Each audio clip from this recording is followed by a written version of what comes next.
All right. All righty. All righty. I think we got it. I think we got it.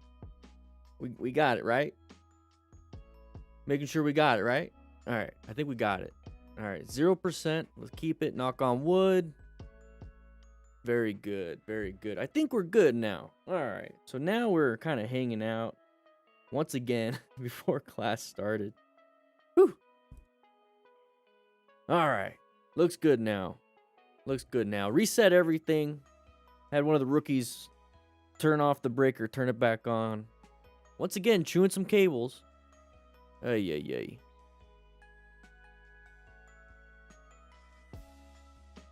How you doing, Katrina? Whew. Warren, how you doing? Kenneth, whew. Signed in. Make sure you guys sign in before class. I'm going to go on motorcycle training concepts real quick. See some training journals. Go ahead and get it. Let's go ahead and log in. Go ahead and log in.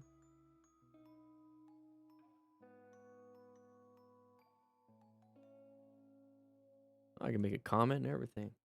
Yeah.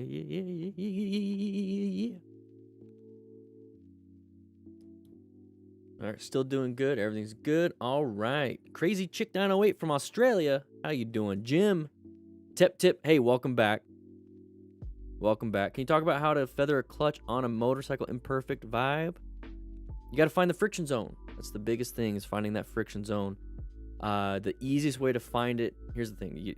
To feather it, so you're talking about like getting it in that perfect spot. The easiest way to do it, pull in that clutch all the way, and then you go into first gear. So hit that gear down, go into first gear, sit on the bike. You know, you're not giving any throttle, nothing. You got your hand on the front brake just in case. And all you do is just slowly let it out. Just slowly let it out. Look forward. Slowly let it out. And about halfway, about a third of the way, you're going to start to feel the engine start grabbing a little bit. And about halfway, you're starting to feel you're starting to move. And then you start to move, and you start to move, and then you definitely move because you're let it go. What you can do is to find that spot right in that middle. Right in that middle. And that right there is what you're talking about when it comes to feathering. Alexis, logging in just requires liking. Yeah, you just gotta sign in. Sign in by liking. Goys, whoa, where'd you go? Goys, welcome. Welcome to the crew. Welcome to the crew. It's good to have you. Always good to have new crew members. If you guys want to join, make sure you click that join button. Dutch Dashcam, how you doing? Hey, Solomon, how you doing? Nice mustache, by the way. From Egypt. Ooh. You got a beard, don't you? You got a beard, don't you? 24 signed in and 30 people signed in now, Jesse, now that I looked. Riz is here. Jim, my boy Nate, 19, is a first-time rider, and we're starting with dual sports. Hey, great bikes. Those things are designed to, like, you know, be dropped in a few times. You know, the easy parts. Great bikes. Love your advice to him. Teenagers, listen to... Hey, Jim, thank you so much. Appreciate it. Whew. Yeah, Alexis, you did something right. It's all good. Make sure you go ahead and take a nice comfy seat right over there. Yeah, you can go ahead and sit right there in that little recliner one. Go ahead and sit right there. Yeah, I look kind of weird in this desk, but whatever, you know. It's Reese. It's Reese. Sorry. Matthew, how you doing? New to the crew from Washington. Matthew Dollarhide, welcome. You got pulled over today, imperfect. Uh-oh. Oh, when I got pulled over. Oh, man. Yeah, that was a long time ago. The mighty beard has grown a lot. Yeah.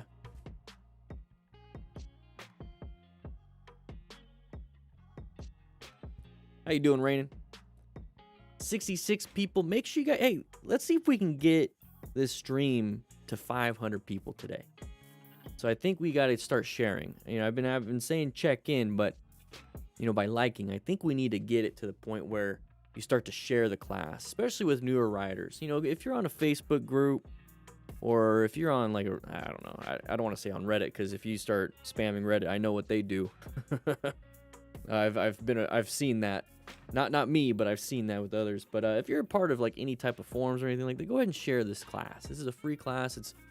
Go ahead and talk about how it's a situational awareness training utilizing motorcycle crashes and close calls. We go over a lot of this stuff every Tuesdays and Thursdays, but let's see if we can get over 500 people. All right, crew, let's see if we can start doing that. Let's see if we can get that going. Liking is great. Truly appreciate it. Like, subscribe, share. I want to see if we can get 500 people. See if we can help somebody. That's part of it. Let's see if we can help somebody. Yeah. Could you touch base on some tactics on how to diffuse road rage scenarios? Street Monster. That's gonna be verbal judo, man. That's gonna be, you have to understand that people make mistakes. They always out there, out on the road, quite typically before it gets to road rage, it's gonna be a mistake that was made, or somebody's having a bad day. So if you can come from the position of, hey, I understand you're having a bad day. Hey, I understand you made a mistake. Here's what happened. It almost affected me in a negative way, but I understand you probably didn't mean to do that. So I'm not mad at you. I'm a little upset. I'm a little freaked out, but I'm not mad at you. So if you can come from that kind of position, and then you have to start, those aren't the words you're going to be using, but if you come from that position and understand that these people are not out to get you, it'll allow you to approach them in a non-threatening way, which will allow them to get already diffused in a situation like that. So it's something that I can't really explain too much right now in something like this. That sounds like it could be a good video, but it's mainly going to be on some psychology, verbal judo, some stuff that I used in the fire service, talking to drunk patients, angry patients, especially when there's a cop involved, having to deal with people arrested but are injured, so I have to take care of them, so they're really agitated. You just start to realize, you just treat them like human beings. You don't treat them like it's the car that did it. You don't treat them like it's the motorcycle that did it. You treat them as, hey, this is a human being. This is a female in her 20s and 30s or whatever. She made a mistake. This is a male in his 60s. Probably age with the eyes, macular degeneration. Maybe he wasn't thinking, probably didn't see it. Reflexes are. You start to put yourself in people's shoes, and you start to do a little bit better in how you approach people. It still sucks though, because whatever the situation is, you feel like you almost got hurt. So it's hard to come from that perspective, but you have to. The minister, we're getting all these clips situated. I understand you guys want me to review these clips and talk about your guys' clips, but you have to realize, I got to put like 15 to 20 of them in one video. So if we only got like 10, got to wait a little bit. So if you want to see, hey guys, if you want to see your clips, make sure you get some people to send them in. Send in your clips.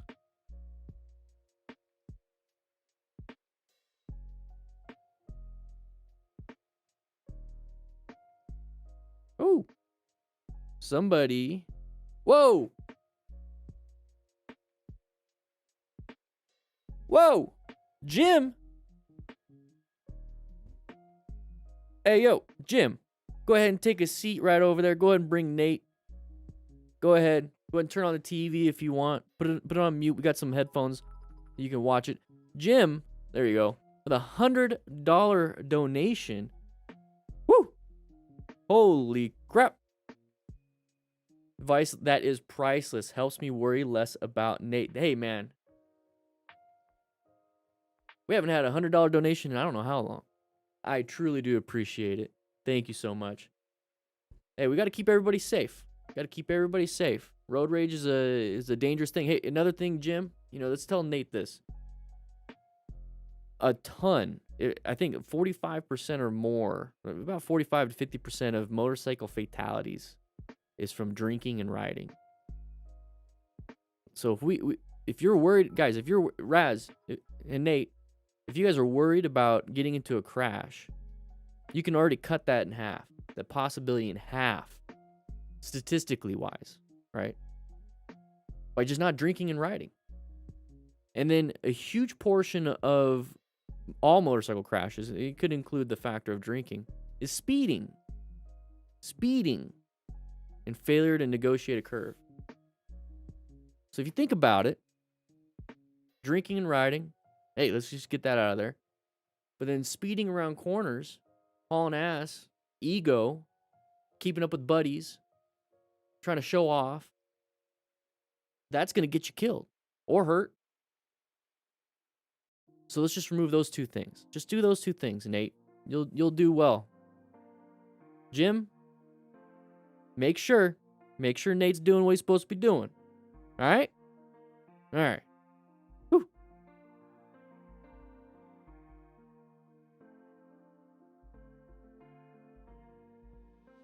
Just got somebody that bought another book, which, by the way, we have the Smart Rider Basic Training book right now on the store. Very excited about it. Really excited about it. It's doing really well. I see people getting it. Whew.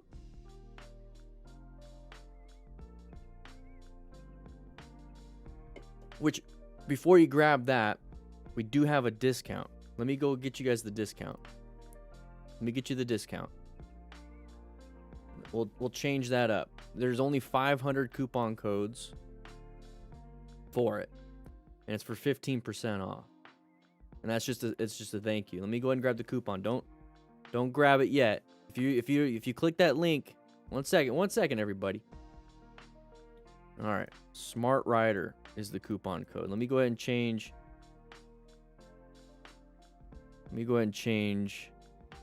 The thing. Grab the new Smart Rider Basic Training ebook.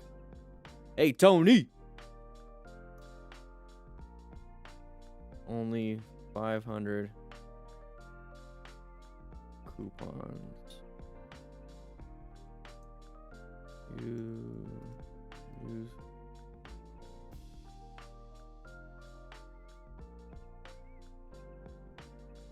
There we go. And there we go. Much better. Vulcan S or Rebel 500. Lars, you're going to like the Vulcan S.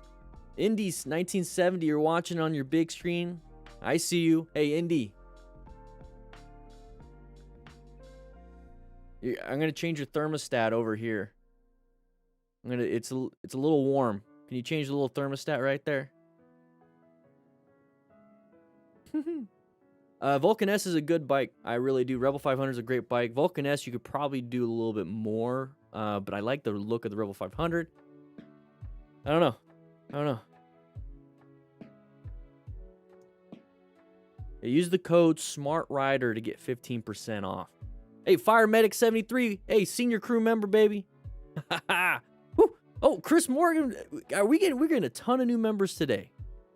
Oh my gosh. Auto Carl Prime, how you doing? Lithuania, I'm Montas 28, how you doing? Pinthrall, hey Dan, I won my first street legal drag session last night on my one sec, Fire Medic. Senior crew member, you know you're a senior member. You don't have to clean the bathrooms. On your new Lowrider S bracket setup, hey, having some fun doing it right. Hey, Chris Morgan, how you doing? A veteran, by the way, close to retirement. Dan, I don't ride a motorcycle. I drive a dual sport e-scooter that goes up to 40 miles per hour.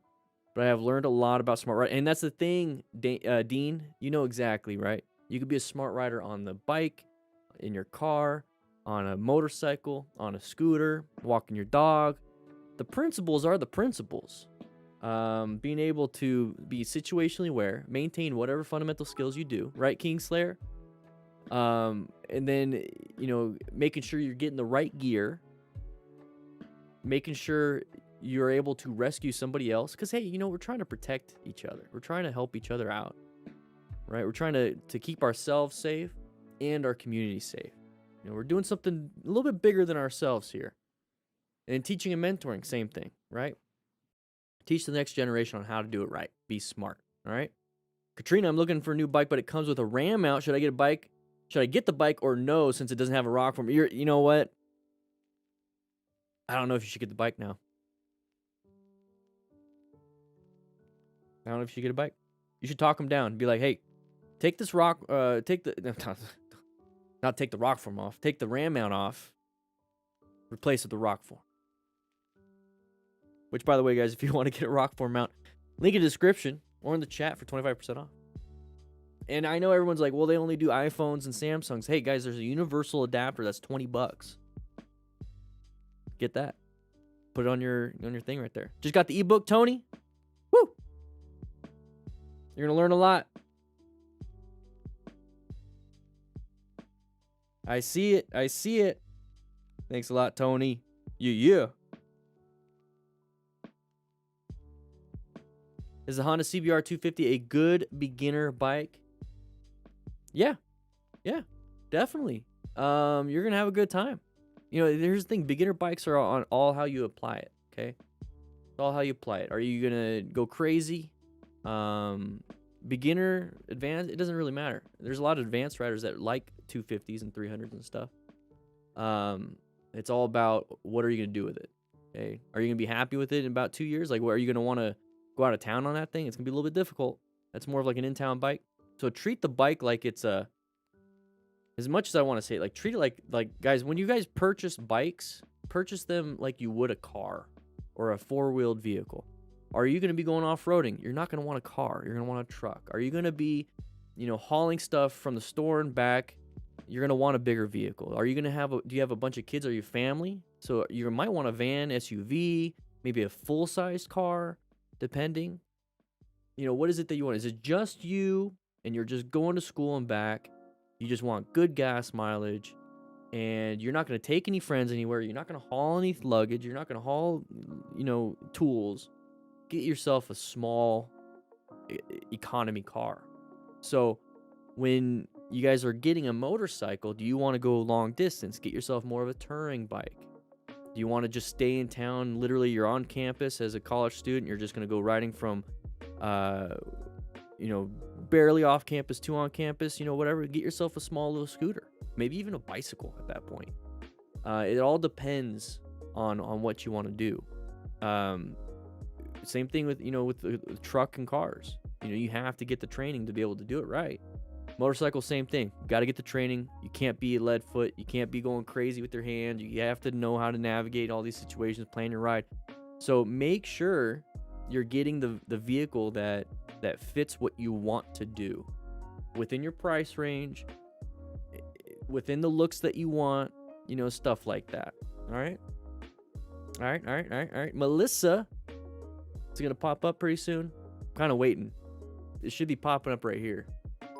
There it is. Melissa, welcome to the crew. 7 new members. We're going to get started in about 15 minutes. I'm going to send you guys to the front office. I just wanted to share with you guys, we do have a forums, and I'm going to be updating. I'm going to take a look at this. I got a bunch of notifications. Because on the forums, we're going to probably be updating this a little bit, but we do have the shop and everything here. I wanted to start doing a training journal for me. So you guys can create your own training journals. Now, this is just the first post, and I'm just going to pin it. And this was 2 days ago. So what I'm going to be doing with my own training journal is I'll be sharing what I'm currently learning, training, mastering. Che, how you doing? And some behind-the-scenes stuff. And I'm going to make a comment after class today on what I learned today. And I've been learning a little bit about stuff today. I've been learning about some content and what it is I want to be doing in the very near future. I want to work on some of the rescue training. I want to work on some of the motorcycle training concepts, actual training videos, not just the live stream stuff. But that's what I'll be doing. So if you guys want to check out the forums, we do have a forums. We do got quite a few people in here already. We just barely launched it on Tuesday. We just launched it Tuesday. So go ahead and go into here, post your bikes, introduce yourselves and everything. But once again, we do have this stuff right here. This is the Smart Rider Basic Training ebook. Lots of good stuff in here. You get to learn quite a bit. Here's some pictures that are in there. But I just want to share with you the forums. We might be making it to where the forums are even better. I might be paying for a better service so that we can get like a really nice looking forums. But who knows? Might as well at least look at the website. You got the poo-poo in your pantalones, CDM? Che, welcome to the crew, baby. I'm a long-time rider. Came across the site showing a new rider how to practice. Now I'm doing it on my Cruiser 2 as a refresher. Hey, Indy, welcome. Glad to have you. Yeah, you can still, exactly, Katrina. You can still hear clearly with earplugs. They just remove that really bad type of sound, the high pitched, that can damage your hearing. You can still hear like people talking. It's just that high, like wind noisy here you want to get out of there. Anybody use Tonnet social media? No, I don't. Street Bob, too much for a beginner. I'm worried about the power. Just got my endorsement a few years ago. My husband is passing the Street Bob down to me.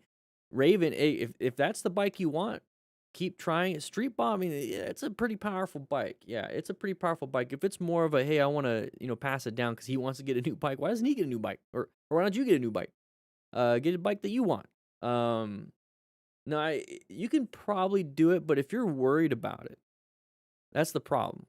We don't want you worried about the bike you're going to be getting on as your first bike, because that could be detrimental to what you want to do. I would say get a little bit more practice. You got your endorsement. Practice your friction zone. Practice your steering. Your direct steering. Practice your braking and swerving in a parking lot on that bike. And if it's still too much, even in a parking lot, don't just go right on the road and be like, well, I'll just learn it. So what you want to do is practice it in a parking lot before he buys himself a new bike or whatever. Before you say yes, you want that.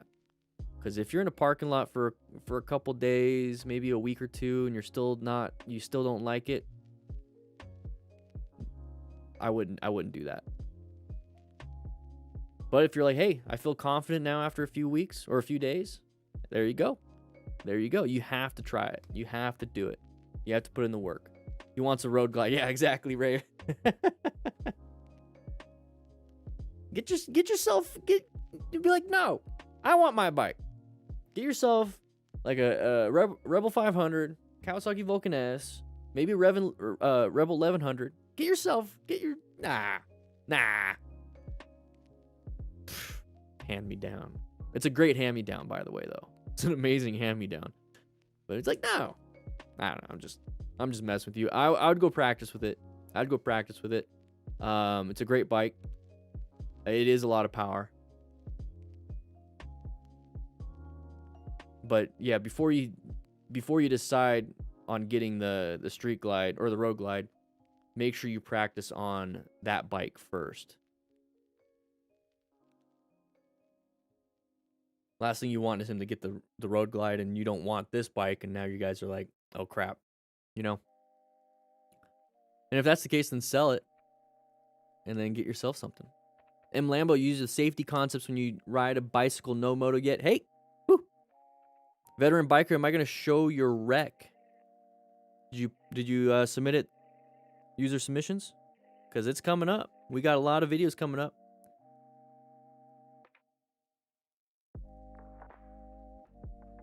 Sometimes we don't show them. Sometimes we don't use every video.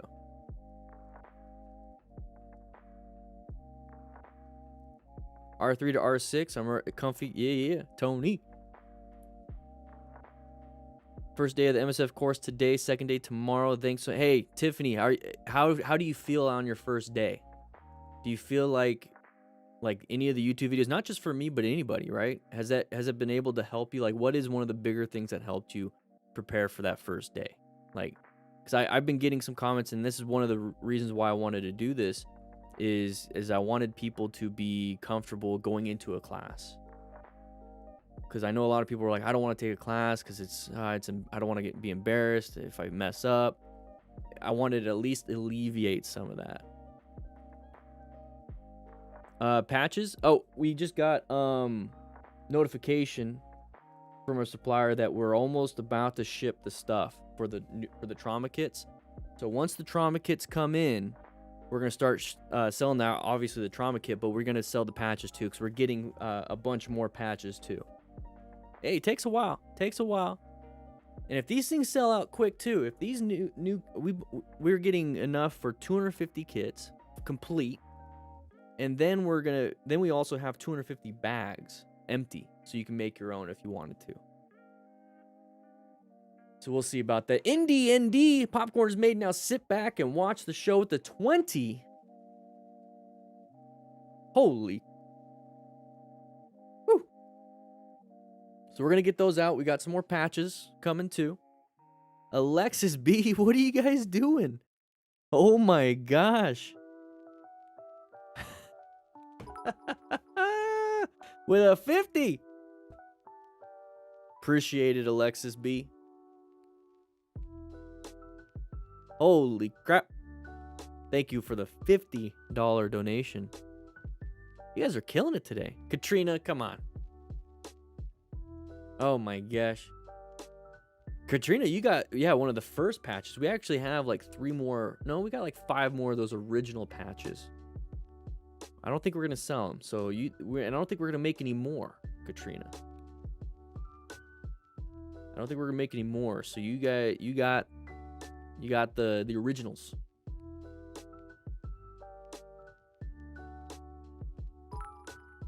Thank you so much, Katrina. Raven, new Iron 883, but husband thinks I'm going to outgrow it in a few months, a year, and want something bigger.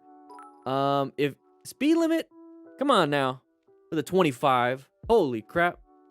Raven, I would get whatever you want to do. Maybe start off with maybe the Iron 1200. Iron 1200, you could do anything you want with that. It's great in town. It's smaller. I had a 1200 Sportster, and that took me out of town. No issues. It's up to you. I mean, that's the thing is like, if you feel comfortable, sit on the bikes. Sit on the bikes. If you feel comfortable on the Iron 83, maybe think about the 1200. But if you're not comfortable sitting on his bike right now, then it's either practice to make yourself comfortable, right?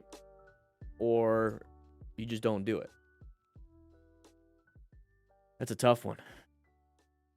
Yeah, I changed. So Katrina, so like these, we got new ones. So DDFM Crew Smart Rider patches. It's gonna be a little bit difficult to see. Let's see.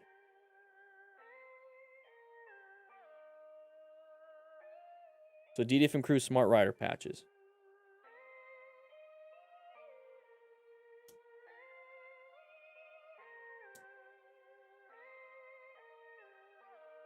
All right, I'm gonna send you guys.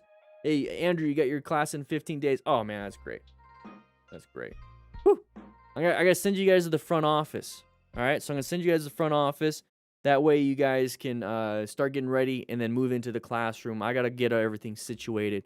But I'll be seeing you guys in the class real soon, okay? Things I wish I knew before I started riding motorcycles, and this would have saved me some time, some headache, and that's what I'm hoping to do for you. So in today's video, we're going to be talking about what I wish I knew before I started riding while I am riding this 2022 Indian Chief Dark Horse and have a ton of fun in town while being safe.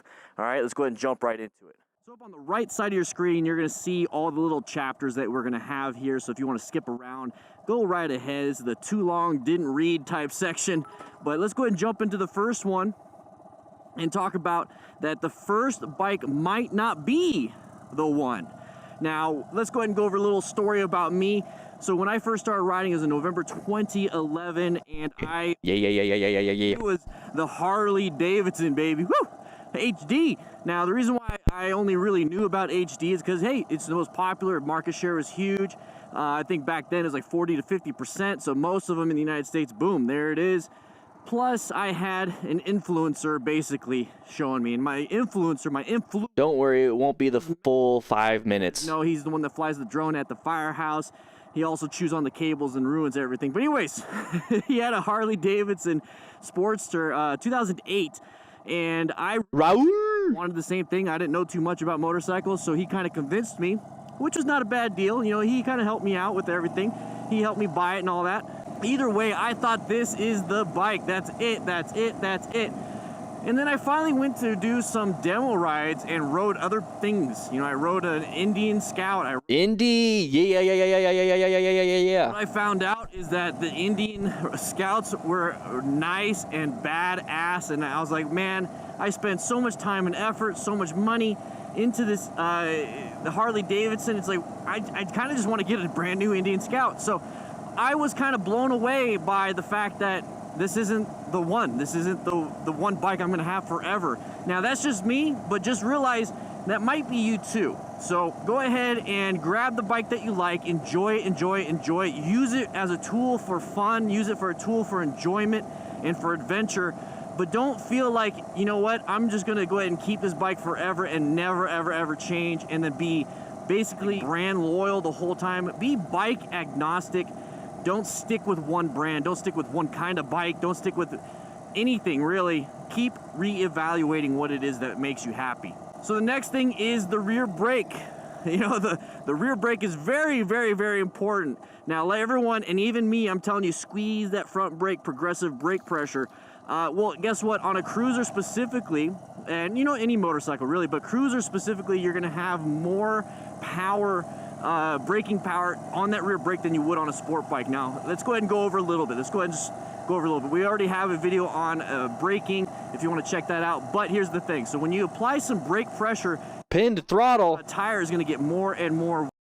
Pinned throttle. Dan, your videos have helped me a bunch since I've learned how to ride on my own since I started during COVID. Even today on the drag stuff, I still use the techniques that you taught me. Hey, woo, woo!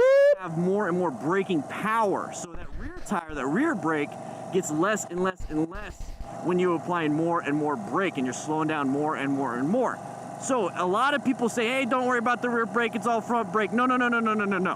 On cruisers and sport bikes, but cruisers mainly, you're gonna get a lot of power. So like 40% to 30% rear brake power, stopping power is on the rear brake, and then the front brake is about 60 to 70%. Now, in sport bikes, it can be like 80-20 front rear or 90-10 front rear, especially when you start applying that progressive brake pressure. But you're leaving 10 to 20, 10 to 40% of brake power off the table if you don't utilize that rear brake the right way. So make sure you use both of them, but realize that once you start getting towards the end of the braking, the progressive braking, that front brake is really, really, really, really, really important. And it's a good thing because our hands are a little bit more dexterous, I think that's how you say it, and easier to manipulate than your toes.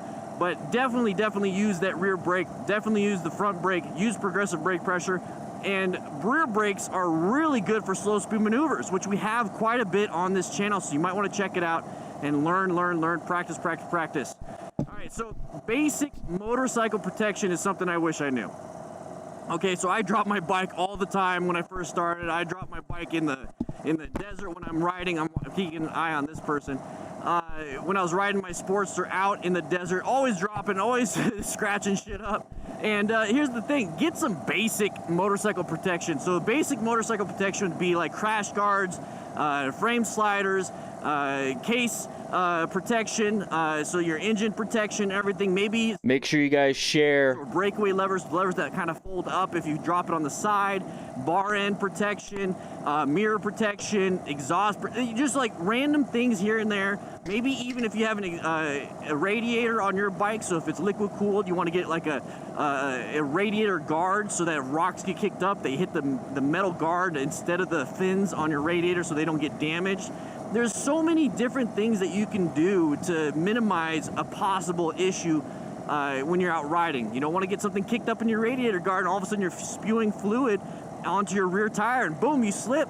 Or it's some issue with an oil filter, you get a guard, boom, you don't want to get a rock in there. So make sure you just get some basic motorcycle protection.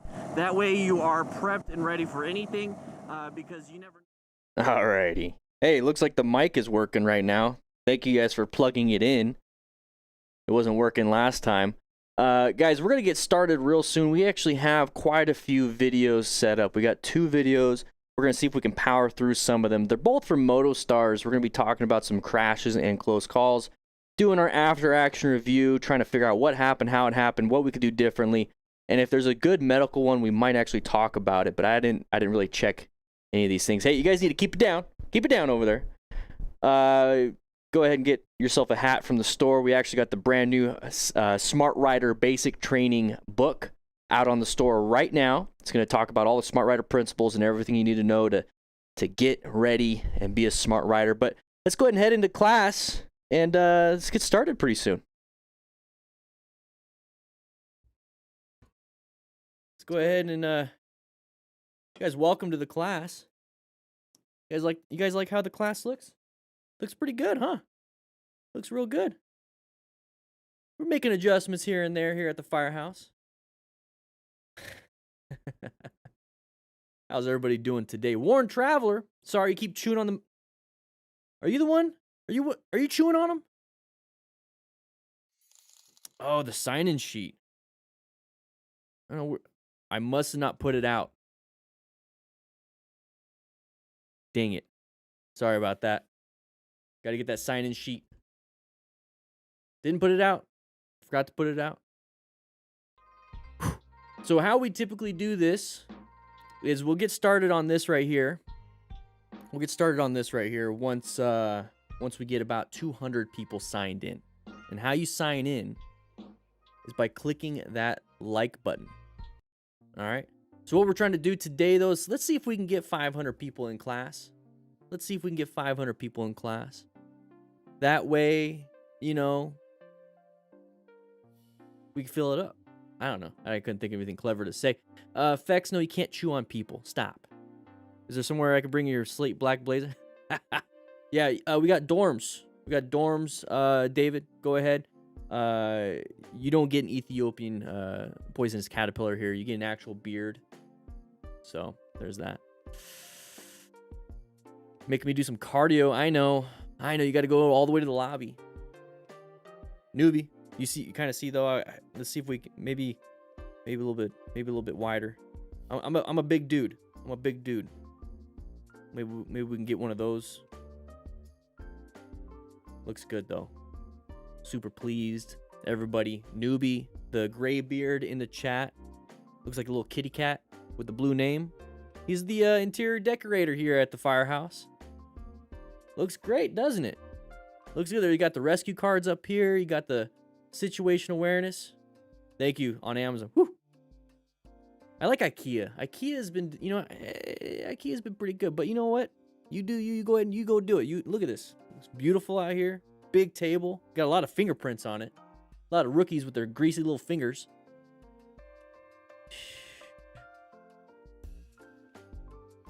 You guys need to start cleaning up a little bit. All right? Get a little bit of Windex, some glass cleaner. Lord Manu, how you doing? 177 people signed into class. Let's get to 200 and we'll get started on this one. This is going to be an interesting video. That guy he looks like he got messed up. That guy got messed up. You're going off the road and that thing's on fire. So we're going to be talking about that today.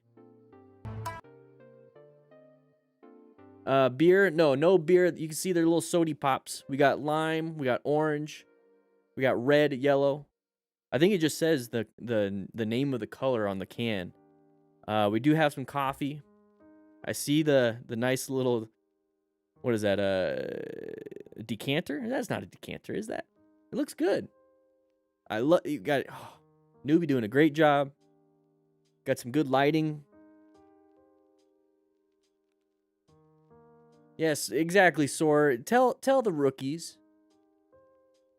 Tell the rookies to stop.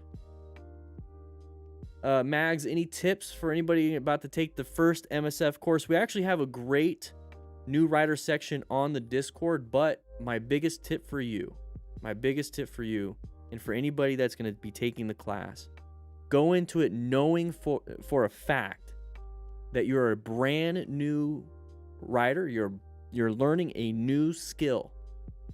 The beginning of any skill that's being learned, you're going to make mistakes and you have no clue what you're doing. So understand that going in. Don't feel bad for making mistakes. Don't beat yourself up. That's the biggest thing. There's 3 levels of it. You're brand new learning the skill, so you hear it, you're going to suck at it. Then there comes the practice. Lots and lots and lots and lots and lots of practice. And then it turns into automaticity where your brain makes these connections and you're not having to think about it. But you're not at that 3rd level. You're not even at the 2nd level yet. You're at the very beginning level where you're going to make a ton of mistakes. So just understand that. Matei, stop. Stop with the cables. I've been having to replace all these cables. Been having to replace them. It's a lot of money. I don't know how you guys do it. It's under the floorboards. And I still find chewing. All right. Coffee is amazing. Who was talking about the Blazer? Got myself a can of Game Fuel. Getting my my cassette in the mail pretty soon. 191 likes, guys. We're gonna get started real soon. Hey, let's see if we can share this like crazy. We're getting a ton of donations too, by the way. This is absolutely insane. Martin, while driving, I still hear your voice in my head. Hey, I hope it's not annoying you. Tony Dunes, hopefully I said that right. Duenes Dunes, started watching your videos a couple months ago when I got my 2021 Rebel 500.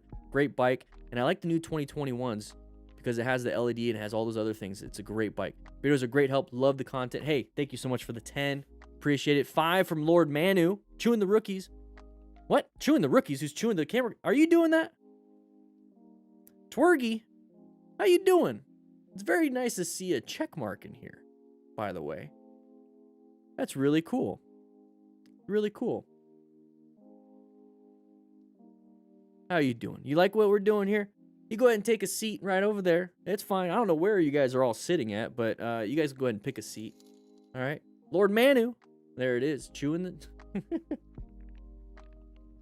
You're crazy. You're crazy.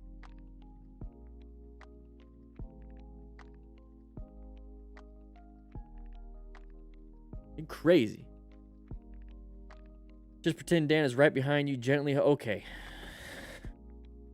All right. All right. Started reading that. All right, we got 200 likes on the white and red chairs. We got 200 likes. We're gonna get started. We're gonna get started on this one.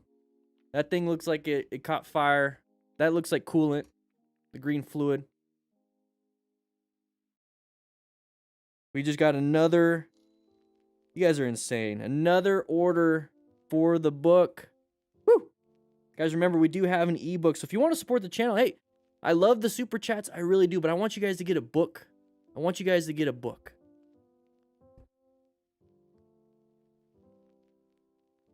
You love the Harley, though? All right, let's go ahead and pause the music.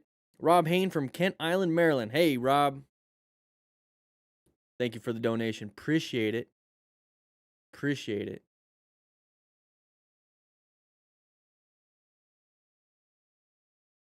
How do you get the book? We do have a special discount code right now for 15% off. There's only 500 of them, okay? Only 500 coupon codes for it. That's going to be at the beginning. Once those are gone, they're gone. Right there. Boom. All right, here we go. Oh, one sec. That looked insane. All right, let's do that again. Oh, hip pain. Oh, he looks a little out of it. All right. Superbike. So there's different kinds of seizures. There's different kinds of seizures. There's full body tonic-clonic seizures. There's pretty much what they call absent seizures. And that's where your brain just shuts off, but your body, like an absent seizure, I could be talking to you right now and just be like this. And then I come right out of it. That's an absent seizure. And sometimes you could see it in their eyes. Their eyes they'll go back and forth like this a little bit. Definitely have something like buffering. Oh, is it buffering again? All right, so let's see.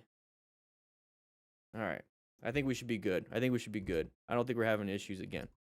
All right. But yeah, so the seizure part, oh, we are having issues again. As soon as we started the class,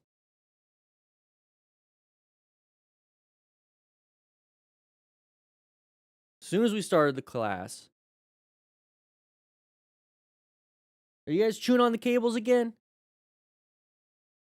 All right, so I think we're gonna have to deal with it. When it happens. And if it gets too bad, we might have to start it all over. But here's the thing. So Nathan, have fun cutting all that part out. So you're gonna have possible seizures here and there. A diabetic issue could cause a seizure. Diabetic issue could cause the person to actually have a crash. But the way he was standing, it didn't look like he was having a full body tonic-clonic generalized seizure.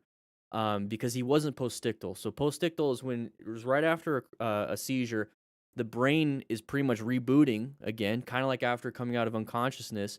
But it's a little bit different because it's going to be more of a lack of oxygen and a rebooting at the same time. So it's instead of getting knocked out, you still have oxygen coming to the brain, and you just kind of come out and you're just kind of like, whoa, what's going on? With a postictal state, you're kind of like a complete reset. Like you unplug the power from your computer for 10 minutes, and then it did a full reset. You didn't just hit restart. Like you reset. And when it comes to that, it takes you a while to come back. So with this, it seems like when he crashed, let's go ahead and just go over here. It's a seizure. It looks like more of a I got a concussion. This looks a little bit more like I'm not saying he didn't have a seizure. More than likely, I don't know his medical history. This could be just a normal thing. Probably came right out of it the moment he hit. But the thing is, this looks a little bit more um like a head injury. Okay, so when we get up to here, we're coming to a stop. It's hard to believe what's about to happen, but Ryder suffered a seizure right before the accident. So it just looks like he wasn't paying attention, and that could be caused by a seizure. You know, you completely lose. You're white zoned because of the seizures causing it, not your choice. But it does look like he was trying to stop and just kind of failed. So, and there's the head impact. Okay, so you're gonna hit your head on that tailgate. That right there definitely looks like it's gonna be rocking his bell. He's gonna have a concussion, and then he looked like he was having a concussion. He was like, pretty much out of it for a little bit, but he was able to get back in. This is not good though. So let's just go down the list of okay. It could be white staged where he wasn't paying attention. Mate. Do I do Spanish courses chewing the internet? No. If this was white staged, we weren't paying attention. We dodged everybody else out. We didn't stop in time. We didn't do good progressive brake pressure. The mechanism of injury on this one is the hips sliding up. So this is when I talk about that open book fracture on the hip. So watch where he's sitting, and then he slides up into the gas tank. His hips stopped on the gas tank. Lots of genital trauma. So we got to watch out for the pelvis. The hands easily slide forward. You can smash your hand, break your wrist, break your thumb, and everything. Head hitting the tailgate. Possibly concussion. Thankfully has a helmet. His shin could easily hit the engine casing. If you have a BMW, you have those big rockers out there, so you're gonna hit that. Not good. He was able to put his feet down, so it seems like he was kind of conscious in a little bit, and then falls down. Easily breaks a leg with that. Now with a seizure and a concussion, he's gonna be trying to pick up his bike. It's a little bit embarrassing. Not necessarily all lights are out of it. Very good observation. Let's take a quick look. The seizure right before the accident. What's up, Jeremy? How you doing?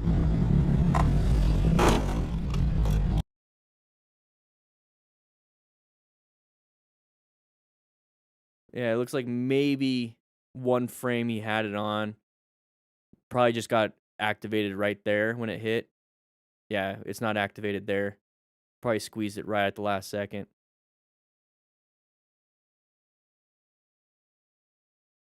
Yeah. Overall, it's a terrible situation.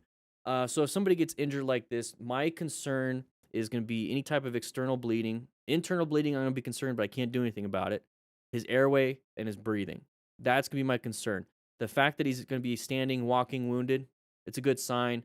We need to get him medical assistance, though, if he did have a seizure, because typically if you have your seizures under control through medications and you have a seizure, it's either because there's something new that happened inside your brain, or you're in the middle of switching medications, or the medication isn't working anymore.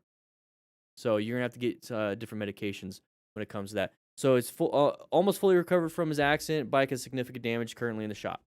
All right, let's go ahead and move on with this one. He doesn't seem to be doing well. You okay?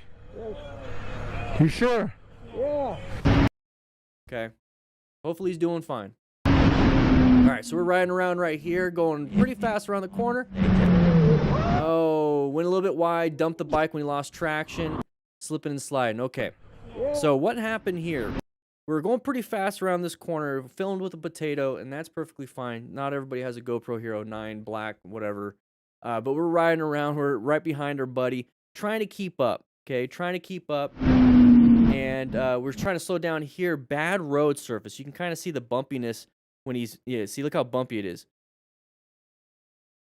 Pretty bumpy. So not a good road surface, kind of a blind with the tall grass. If there's any oncoming traffic, going to have some issues. But he's going to try to keep up. Went a little bit wide on this part because we're going too fast for the corner ourselves. And then we're going to go off the road. So what can we do here to mitigate this issue? Let's not go this fast. Simple as that. If we're trying to keep up with our buddies, let's not keep up with our buddies. Talk to them on your Cardo Pack Talk Bold, Freecom, Slim, whatever you want to do. That way you can just let them know, hey, dude, you're going pretty freaking fast. I'm going to sit back a little bit. And that's pretty much what you do right there. Ride your own ride. So the moment he did this, though, he decided, you know what, screw it, I'm going to go off-road. The problem is you went from a road with traction to a road with no traction, and that front tire washes out. And now our right arm is right there. So when our right arm goes down, you're going to transmit some forces into your shoulder, easily snap a collarbone, easily snap your AC joint, which is your shoulder joint. And I don't think we're wearing full gear either. So, guys, make sure you are being a smart rider, acquire and utilize personal protective equipment, but make sure you do all of it, okay? Make sure you do all of it. Let me go get my pen out. It doesn't seem like I had my pen out. Thanks, class, for chewing on the cables, not getting my pens situated. Come on now. Ay, ay, ay. Rookies, I swear. All right, so we got this one right here. Let me just go and see. Got my pen. There we go. Very good. Yeah. We're riding around. Sharp turn, 25 miles an hour. Oh, did he go under? Hey, good on this rider for not crashing. Because that would have been easy to crash. Is he walking? Oh. Look at his shoulder. Do you see his shoulder? Oh my gosh, that bike is just... I'm surprised that it's in one piece. Oh, he's missing pieces, but... Holy crap. That mechanism, I'd be checking my buddy because... Look at this. Look at his shoulder. So, imagine if he wasn't wearing any gear underneath it. That's just a shirt on top of his leathers. Look at that. Protected his shoulder. Holy crap. Well, this guy crashed, but let's look at this one right here. So just real quick, let's take a look at the area involved, okay? 25 miles per hour, sharp left turn. So 25 miles per hour recommended. We're in the mountains. We're having a ton of fun. We're chasing our buddies. We're right here. We're right here. Now, this is a good spacing for a turn. This is a good spacing for a group ride in a turn. This is what I like, okay? You want to have a good spacing because if you guys are staggered like this, you don't have a lot of room, okay? This person has to stay here. This person has to stay here. There's no way to kind of pick a good line. So if lane position 3, which is going to be this one right here, if this is a good or a bad spot because there's a bunch of road debris right here, this person can't really move around. So I don't like riding staggered in the mountains. Okay, I like this right here. So this is a good enough spacing. Maybe I'll do a little bit more. Now the reason why I like to do that is because look at this vision I have. I get all this. This person gets all this. We get some good vision. Okay, so that's really good. Now the problem is if this person up front is way experienced, can take these turns super fast, and has better tires than you, has taken more classes than you, and you're this rider, and you're trying to maintain this distance, and we're trying to maintain this distance, and we're all just trying to... We're not all the same skill level. We're not all the same on the same bikes. Somebody might have knobbies. You know, we're not all there at the same. So if you're trying to keep up with your friend, which is up front, and you're having a terrible time trying to keep up, but you're still going to haul ass, you're going to go outside your skill level, and you're going to crash. Or you're going to have a greater chance of crashing, okay? More factors, everybody. Here's the thing. More and more factors added together equals a crash. So too fast, that's one factor. Inexperience, that's one factor. Road debris, that's one factor. Sun in the eyes, that's one factor. The fact you had to sneeze is one factor. You farted and sneezed at the same time. Hey, you know, I don't know how you do it, but it could be causing a crash. So when we do this, there's that low side. Low side is no bueno. Now, the moment you see this and you're right here as this rider, just remember, that's him crashing, not you. It's his emergency, not yours. You find your escape route. You plan your ride. Position for safety, locate the hazard, adapt to it, or negotiate it, navigate it. That's what you got to do. You don't want to crash too, okay? So he crashes, okay. This rider right here does a good job, found an escape path, slowing down in the middle of a turn. Very good, very good. Dodges everything, very good. Now let's go back just a little bit for when the person actually crashed into it, okay? Sneezing and fart, do not recommend. Yeah, it's terrible. So he hits that guardrail. So he doesn't really bounce like the motorcycle. He goes to a complete stop. Going to a complete stop with your body against an object that's not going to move, you're going to damage the living crap out of your body. And it's not like, well, I'm not bleeding anywhere. I didn't break any bones. I got bruised a little bit. You have to remember that your organs are kind of just sitting there connected by just collagen and sinew and connective tissue inside your body. Okay, it's not solid like a bone. Well, bones aren't even solid. But the thing is, when you go and then you stop, your organs are still moving.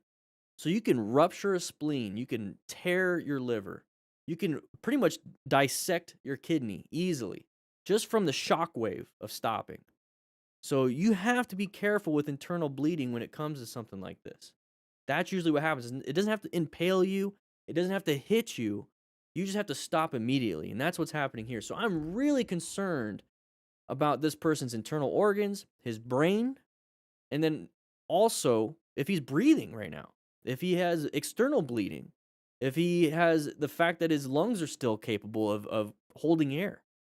That right there is not good. So I'll be checking my buddy. I'm going to grab my kit, put on my gloves, and as soon as I turn around, I'm like, oh, okay, whoa. He's walking, he's wounded. He's walking, that's good. That means there's some blood pressure.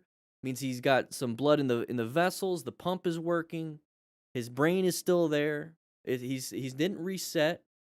Doesn't mean that he could not be bleeding inside and holding it. Doesn't mean he couldn't be in pain. Doesn't mean he couldn't have broken bones. Adrenaline is a powerful drug. So we're going to get to here. Now, you can kind of tell from the mechanism of injury of the low side, so left side damage, and then also immediate stoppage. So we got to be careful of any type of broken bones. So in this situation, a massive amount of damage. What we need to be working on is going to be a full body situation. We need to sit him, get him out of the roadway first. We need to sit him down, check his legs, check his arms, check his chest, check his back, check his abdomen, check his neck, check his head, check his ears, check his nose, check his eyes, check everything. Everything. Because you don't know. And he probably doesn't feel anything right now. But you can see right there on the shoulder, that's where the low side happened. It tore through his shirt. If he didn't have his leathers underneath, there goes your skin too. It's simple as that. It tore through his shirt immediately. That would have been your skin. This guy is extremely lucky. Or this rider is extremely, I don't know. This is extremely lucky to be alive. And that right there is also a big concern. You got a truck coming. Okay, so this right here, if somebody was unconscious and extremely hurt, what you need to do is take control of the scene, and somebody needs to be taking care of the person, the individual that's hurt, and then somebody you need to send up over here, and you need to be slowing down traffic because there's people going 45, 50 around this corner, and you're in the middle of the road helping somebody, and a big truck hits you and the person. Now you got multiple patients. You can't do anything because you're dead or you're injured. Somebody else has to take care of you. So that's why you need to get everybody in your crew, everyone in your club, everyone in your riding group, whatever it is, medically trained. Okay, we have links in the description for some medical training. But if you want to grab yourself a kit, we're going to have some more pretty soon. All right? There's a bunch of different resources on motorcycle training concepts also. But you got to watch out for traffic too. That's a deadly one.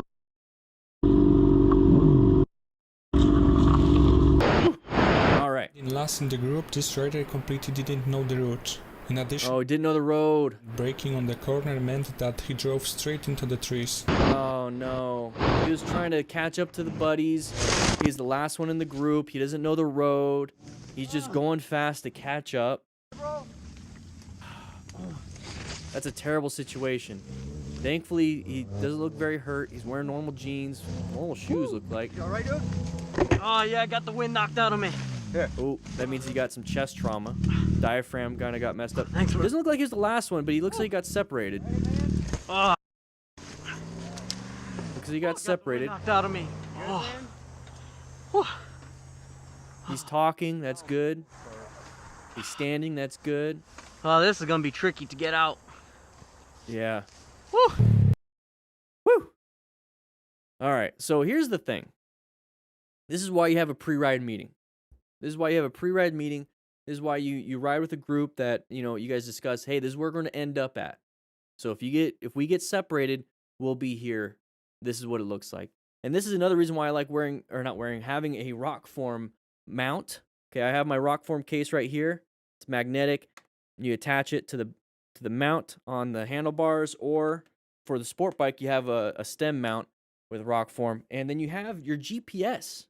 So you know that there's a road coming up that's turning, that you know that's a sharp turn, that you know where you need to go. So you put in the directions of where you guys are supposed to meet up.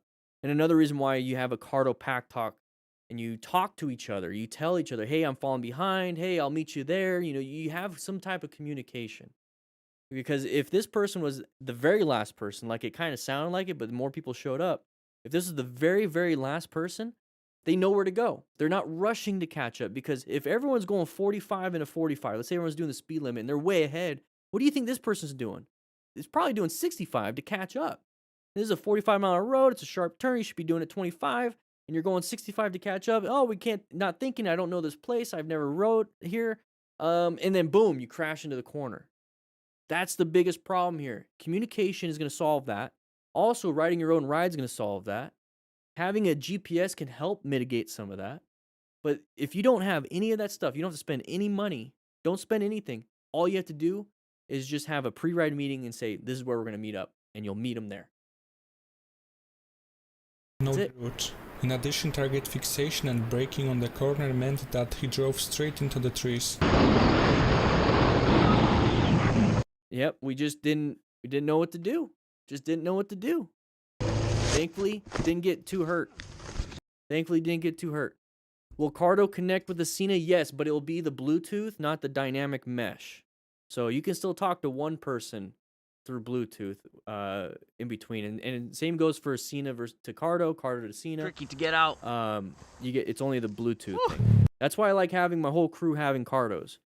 We all have Cardos here. The local crew. There we go. This bike stared at a nice car and ended up riding the opposite lane. Oh no. Wasn't paying attention. White staged. He was staring at a car, wasn't paying attention.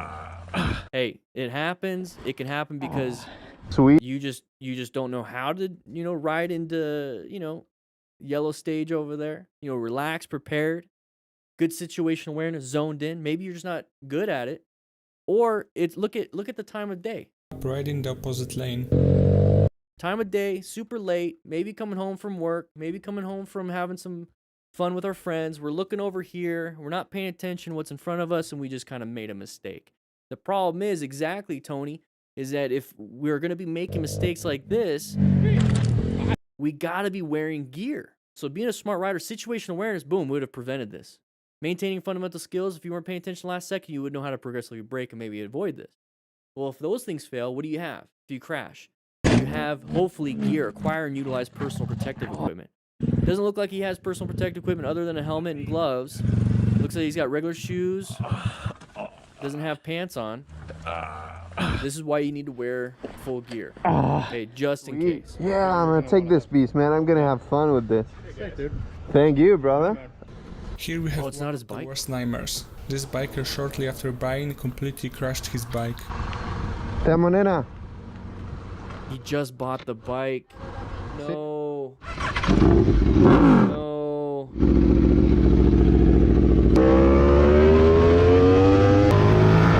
You don't know.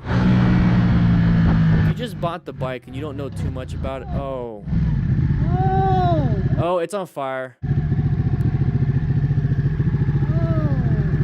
I'd be concerned about my buddy.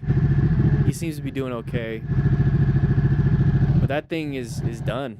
It was just a little flash. Throw some dirt on it. You could throw some dirt on it. That's coolant. But that thing's that's totaled. Never mind, it's totaled. That's totaled. Yeah. And here's the thing: is that if you usually just buy it right now, you probably don't even have insurance on it yet. You got to get insurance on it as soon as you possibly can.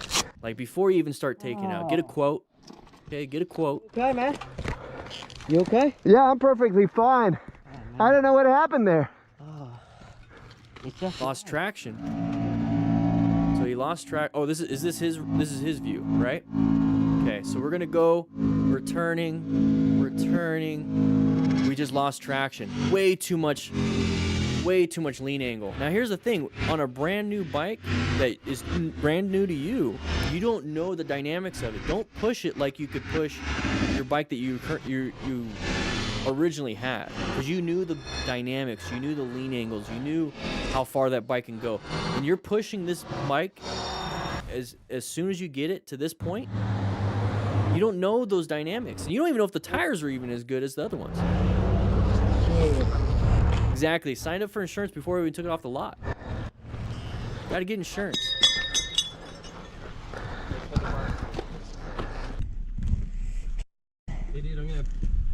Look at him. yeah. First time firefighter. There, you got it. You got it. Pull, aim, squeeze, and sweep. Good job. Use the PASS acronym for fire extinguishers. A little help there. So you pull that little red tab, and then actually you just pull the little, like a grenade clip. Okay, it should have a little red tab on it. So you pull, you aim, squeeze, sweep. Pull, aim, squeeze, sweep. There you go. Good job. Pass. That's a dry chem extinguisher. Good for ABC fires. B would be the fluids. There's his GoPro. And there's his puck.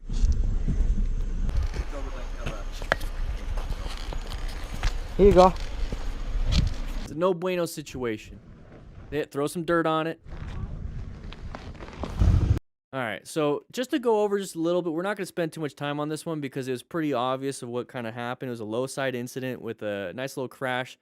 Here's the thing, though. He just bought this bike. And he's taking it out like he's been riding it forever. Now, you've been riding for a long time. You haven't been riding this bike for a long time. So you don't know the dynamics. You don't know the lean angles. You don't know if these are great tires. Okay? You could be doing a check, but how about we take it a little bit easier the first few dozen miles or so? And then we get a feel for it. We get a feel for the front brake. We get a feel for the friction zone. We get a feel for the rear brake. We get a feel for the shifting. We get a feel for the lean angle. We get a feel for the handlebar inputs. We get a feel for it. And then we can keep getting more and more and more riskier because our skill is getting better and better and better. Okay? So don't go crazy, because maybe this whole thing happened because he gave it a little bit too much front brake, because his front brakes on this bike right here is more powerful than the front brake on his other bike. But it's the same 20% he gave it like he's used to the other bike. I'm not saying this is what happened. I'm just trying to give you guys another thing to think about before you going crazy. All right? Don't go too crazy, because then you might destroy the brand new bike that you just got. So it was a low side incident. No bueno situation. All right? All right. I'm glad he's not hurt, though. That's the biggest thing. I'm just so glad he's not hurt. That's all I care about, guys. Here you go. That's all I care about. 385 people in here in class. It's good to see everybody in class right now. Hey, go take a seat. Go ahead and take a seat. Go ahead and clean up the table, though. It looks a little messy. You get little fingerprints everywhere. Let's get right back to it. Here we go. That's not Riding around. use roundabout. So they paused. They stopped. It's okay.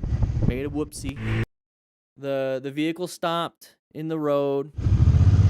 Okay, whoopsie doopsie. That's not how you use Hey, Anthony, how you doing? You're in the chat. roundabout. Anthony, you need to wear some gear. Anthony, you got a passenger and you guys don't have any gear. Anthony, what are you doing? What are you doing, Anthony? I see you in the chat. Come on, man. It's a beautiful day. I get it. It's a beautiful day at the beach. All right. All right. There we go. Dan fast lane. Okay, so side of the vehicle. Watch out, side of the vehicle. Oh, bad time and area to be doing this. He was being watched by the cops. Oh, listen to music on his phone. That's fine. Where are you gonna go? You just gonna hide right there? Nice little spot. What? Gotta be a ram mount. Oh, I'm sorry, officer. I'll quit. I'll quit. Why is it his lucky day? Why is it his lucky day? He's right there. Maybe he was just gonna give him a warning in the first place. So here's the thing. I wouldn't be doing this right now, okay? So my biggest concern, I thought this was gonna be a path of travel violation, is gonna be that side of the vehicle. That means that somebody's gonna be coming out like this. We also have a bad line of sight issue right here. So anybody could be doing this too, or they could be doing this. They can come into our lane, okay? You can't tell right now. Hopefully these people block that situation, but you also have that situation. So that's gonna be a huge red flag for me. I'm gonna be in orange stage for this. But the problem is we're doing a wheelie already. Okay, we're doing a wheelie. We're not completely 2 wheels down, right? You need to be able to swerve if you have to or brake if you have to. You can't do that. So you're kind of limiting anything you could possibly do. This biker was Going a little too fast. Cops are paying attention to him and behind him. He does this. I don't know why it's I don't know why it's his lucky day. You know, cops still can't get you a ticket. Cops being nice. Very, very lucky. What? Oh, Lucky day. Lucky day. Wear full gear, guys. Be smart riders. All right, here we go. Doing that in a very safe manner, as you can see. Okay. I go when I see that I can go. I'm on my way home. Good. I'm getting towards the Blackwell Tunnel, as you can see ahead. I Very did good. spot this van. I spot that it was leaving a big gap and let the van in front go. To me, I That's didn't fine. see. I didn't think much of it. I saw a big gap. I went for it. I'm already Okay. there, and out of the blue, it hits me. Oh! No reason whatsoever. I was already in front of him, and he decided Yeah, that's... to hit me. Like, I don't know if he was at me or He did that on purpose. tried to squash me to the side or something. Yeah, that was on purpose. He was doing everything fine. He was doing everything fine. there's a bay there, mate. Pull over. There's a bay there. There's a bay there. Pull over. You hit me. It's on camera. I'm recording you. It's on camera. Pull over, mate. I hit you. You did. My boot is. Pull over, please. Yeah, you know he did. Pull You know he did. That's why you looked. Pull That's why you looked at the motorcycle rider when. Go. Yes. That's why you looked at him when he pulled up. That's why you looked at him when he pulled up. You knew what you did. We'll talk a little bit about, just a little bit, not too much. We might skip this one. Yeah, we'll skip this one. We don't need to talk about it. Yeah, he hit him. You got paint. That was a full-on hit. I would watch out for this side of the road. He looks tired. Because it's not nice, but. He looks a little drowsy. Looks a little drowsy. Why did you go into me, mate? Look. That was you. That was all you. Why He looks a little drowsy. Uh-oh. in front of you? I would get the policia on scene. You have Hey. insurance. Gotta be careful. He looks a little agitated too. That you never know what's gonna happen here. What do you want to do? Do you want to pay for it? It's just a boot. You want to pay for the boot? I'll pay for the boot. How? You take my number. And then everybody Nope. hit for you again.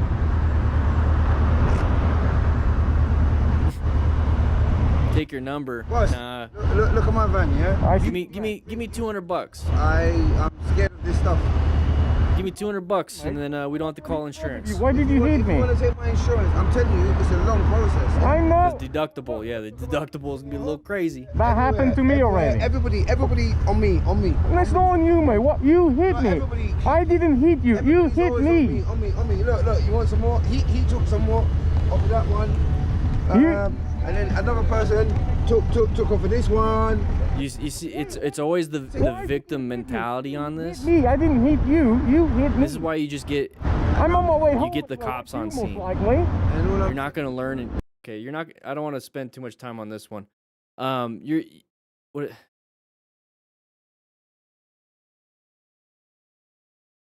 Just get the cops on scene. You're obviously not gonna get anywhere with this.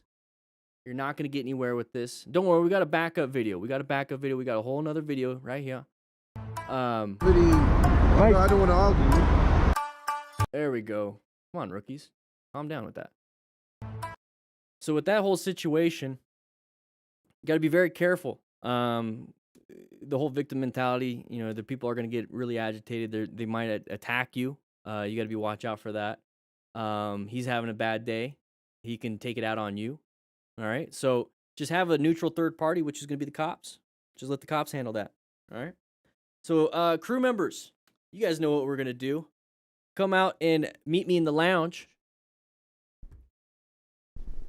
We're going to get started on the second video, okay? So, because I had a feeling that this video was going to be a little bit short, and it wasn't going to be the greatest one. We got some good footage. We got some good crashes, possible seizure stuff in that one. But if you're brand new to this, okay, we got 400 people in class right now. Make sure you hit that like button to sign in to class to get credit for today's class. And let's see if we can get 500 or more people in here. Let's go ahead and share this with some Facebook groups. Let's share this with your friends. If you have a brand new rider, we're going to be going over some motorcycle crashes and close calls, and we're going to be using the after action review process. Now, what that does is we're going to talk about what happened, how it happened, and then we're going to see if we can find better escape routes, better space cushions, why it happened with speed, ego, what is the cause of it. Make sure you guys share this with somebody else. Let's see if we can get some more people in here. Let's see if we can get some more people to be smart riders. All right, let's get back to class and get started. Woo. Go ahead and take a seat. Go ahead and take a seat. We're going to get started real soon on this. Harvey, I'm sorry. That's the crew lounge. Harvey, that's the crew lounge. You have to be a crew member to get in there. I know everyone's telling you how cool it looks. Arrhythmia, how you doing? David, how you doing? Burritos, carne asada con queso. We got some chocolate milk for the little kids out here. David, still pixelated. Pixelated.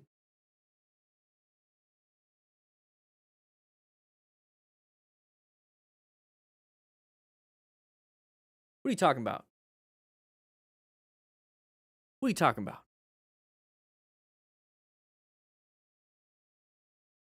Woo. Here we go. Here we go. 6 college credits. Exactly. Damien, rescue kits are coming soon. We just got notified that we're going to be getting more rescue kits, everybody. More rescue kits. You guys want to know what a rescue kit is? Boom. A nice little trauma kit. I was playing around. There's some stuff missing in here. I was playing around with it. Woo. Check it out.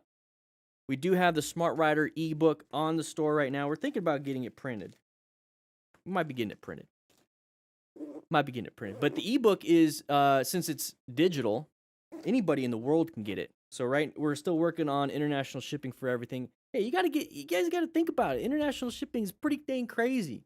You gotta get all these codes for everything. You gotta get all these different situations, you know, from different countries, customs and everything. It's like, oh my gosh. Speed limit, okay, it's okay. Alexis B, first you do the huge donation and then you become a member. Whew. Good to have you, Alexis B. If you guys are crew members, or it's free. The Discord is absolutely free. But Alexis, join the Discord. Because you're a crew member now, you get access to the crew lounge. It's a little private area. All right. How am I a firefighter with a beard? I haven't been a career firefighter in 3 years. Last May. Doing this full time now.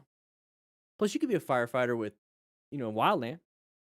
Harvey P, welcome. All right, guys, we're gonna get started again. We're gonna get jump right in here. Jump right in here. How do I react when somebody's tailgating me, even though I switch lanes so that he can pass through? Hey, just set yourself for success. Give yourself an escape path. Maybe move off to a different lane position to where you're not holding that position. So if you're in lane position 2, you're kind of defending that lane. Move off in an area where they can pass if they want to. All right, they're just being dum-dums. Maybe pull off on the exit, get back on the next one. And that way they're way ahead of you if you don't feel comfortable, all right? Alexis B, welcome. Woo! Make sure you sync up your Discord and YouTube together. All right, here we go. Here we go, we're riding around. The biker knew well in advance that he'd have to face this demanding corner. Eventually, he... Okay, so it's a crest of a hill, going over a crest. Now we can see everything. You see that? See, like, so it was invisible now. it's a scary corner. Slow it down then. Oh, you almost got it. You got it. Oh.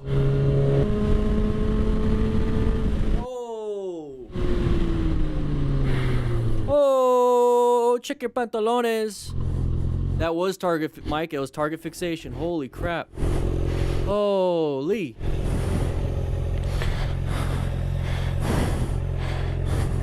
You can hear it in his adrenaline. If you're saying, hey, this is a scary corner, slow it down yourself. Slow down. You're getting into this right here. So what I was talking about here, look, it's the crest of the hill. You see how you can't see over? You can't see the road after that? That's the crest of the hill. So be careful around that in the mountains. You typically see those in the mountains. So crest of the hill, can't see. Now you can see. You see how it opened up? Let's go back just a little bit. See this right here? Can't see anything. You can't see the road, right? You can't see the road over the corner. There we go. Can't see the road over the corner. Now watch. Of his bike. Now you can see the road. Okay. Watch. Now you can see more of the road. So now go ahead, and if you want to increase your speed, when you're going up to that crest of the hill, it's a blind vertical corner. Okay, just like a blind corner to the left, blind corner to the right. You got to take it nice and easy, slow look, press and roll. On this one, it's more like a, what's going on over there? And then you do a quick check. And then now that you see everything, okay, good. Now he's going to say, this is a scary corner. See, like right here, it's a scary corner.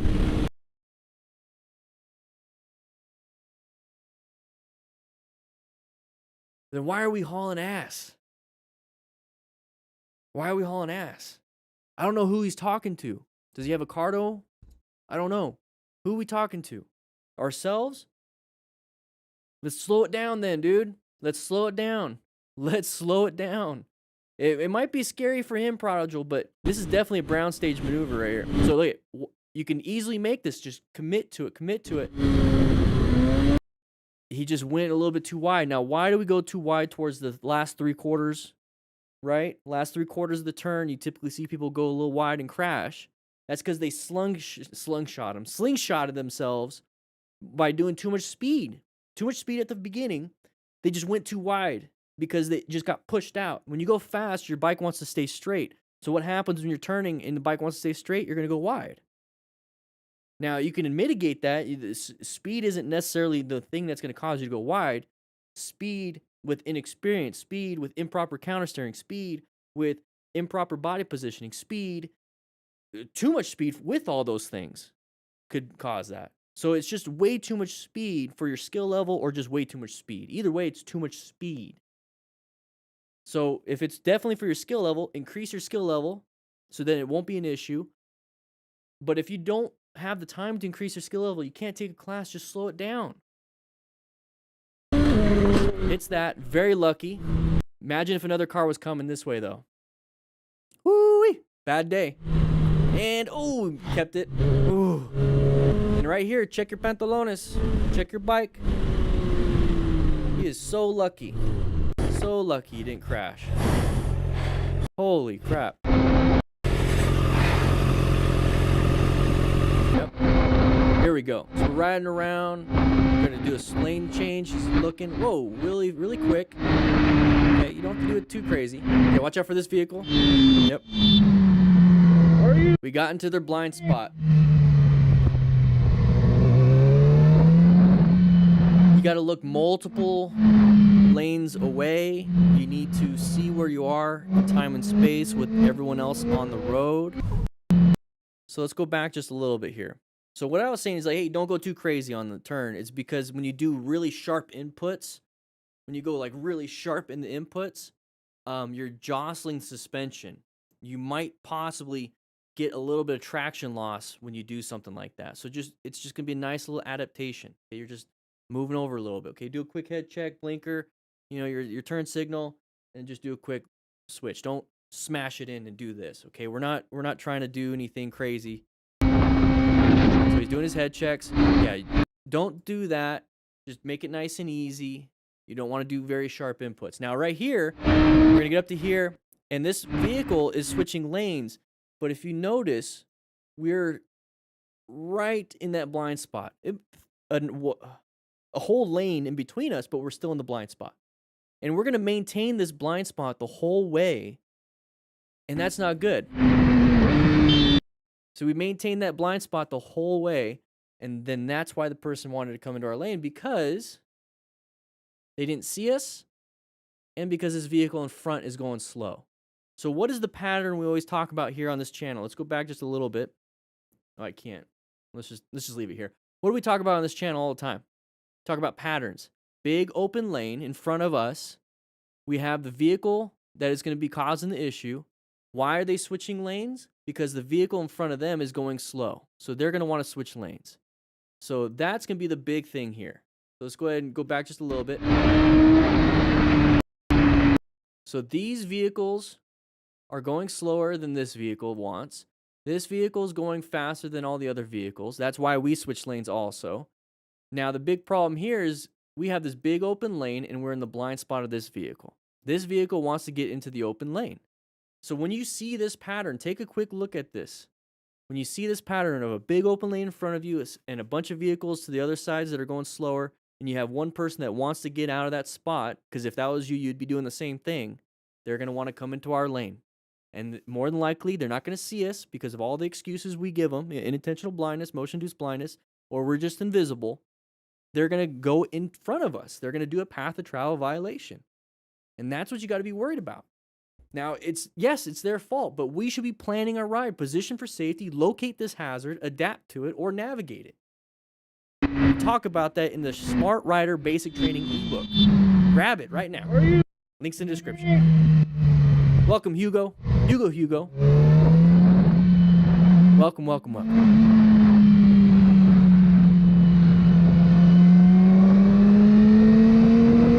Whew. I hear a baby. Whoa, what are you doing?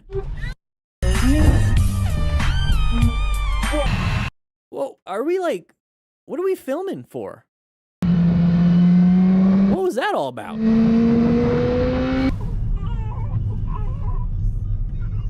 Are they following?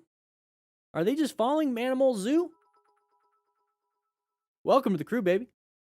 Are they just following and then here's the roundabout, not paying attention, then boom. That was a big oof. Was it? I just don't think they were paying attention. There has to be a reason why we're filming on our phone. I think they all knew each other. Gotta be paying attention. Gotta be paying attention. Here we go. Riding around, sharp turn, because the chevrons are good signs. That his skills were can't see. Now we can see. Nothing serious happened to him. Can't see. Now we can. Oh, no. I'm sorry. Oh.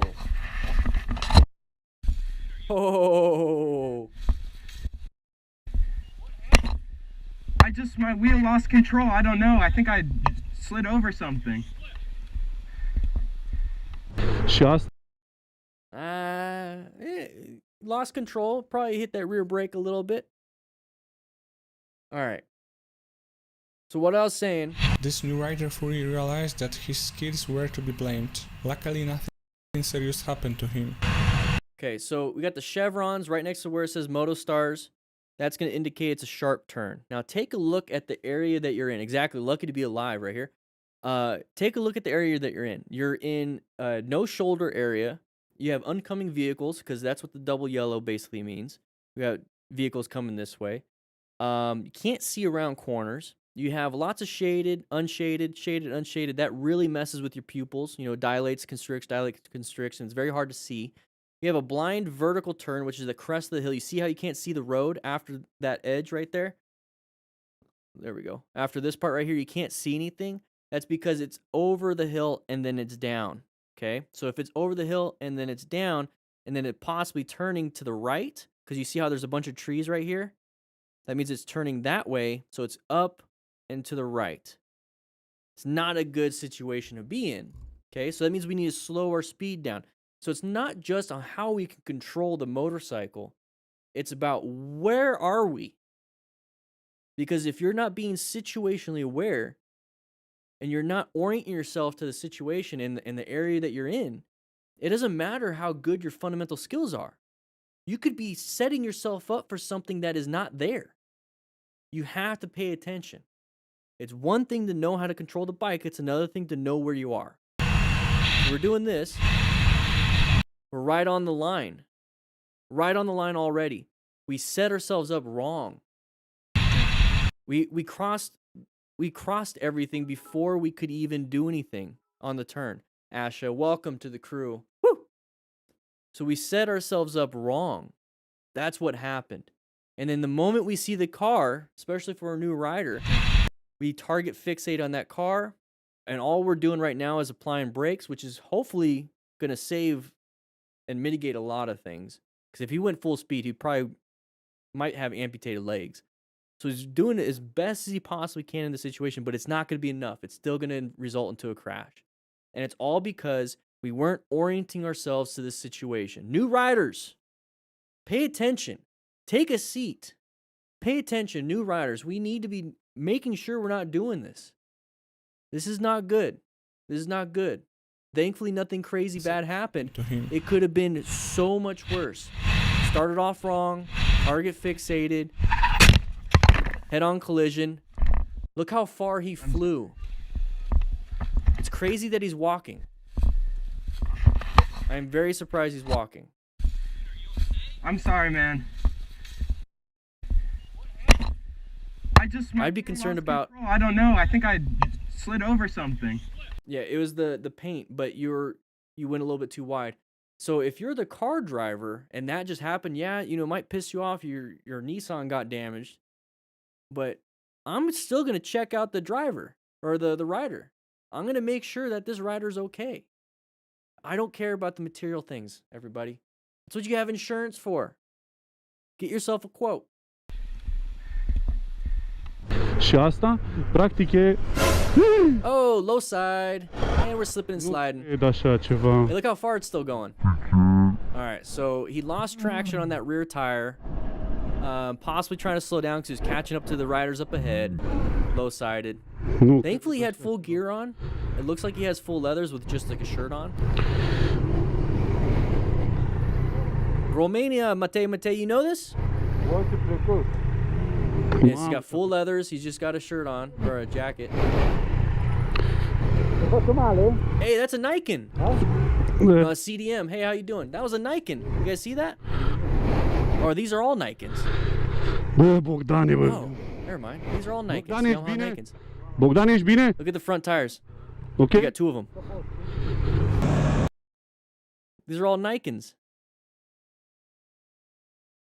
That's cool. You hardly see those. It must have been a group ride. Or like a demo ride.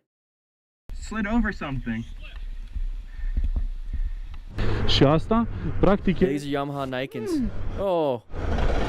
Low-sided. e așa See, look at the two front tires. Two front tires. It's so cool. ceva. It's got two front tires independently suspended, or a suspension on them. They act like one tire with just a little more traction. It's supposed to be really good. It's supposed to be really good. Yeah, you can see everyone else passing right in the same one. That person right up there, riding this, an Icon. Mamă, ce-a plecat. Okay, watch. See that? 2 wheels. It's pretty cool. Yeah, it looks like a demo event. Looks like a demo event. Bă, Bogdane, bă. Bogdane, ești bine? I wonder how those feel. Bogdane, ești I never bine? rode one. Look at two tires. Okay. Either way, it was a low side, David. It was a low side incident, and thankfully he had full gear on. The road could have been wet. He could have hit the front brake, rear brake. He could have messed up. Thankfully he had full gear on. That's why they require full gear on a lot of these types of events. So very good, very good.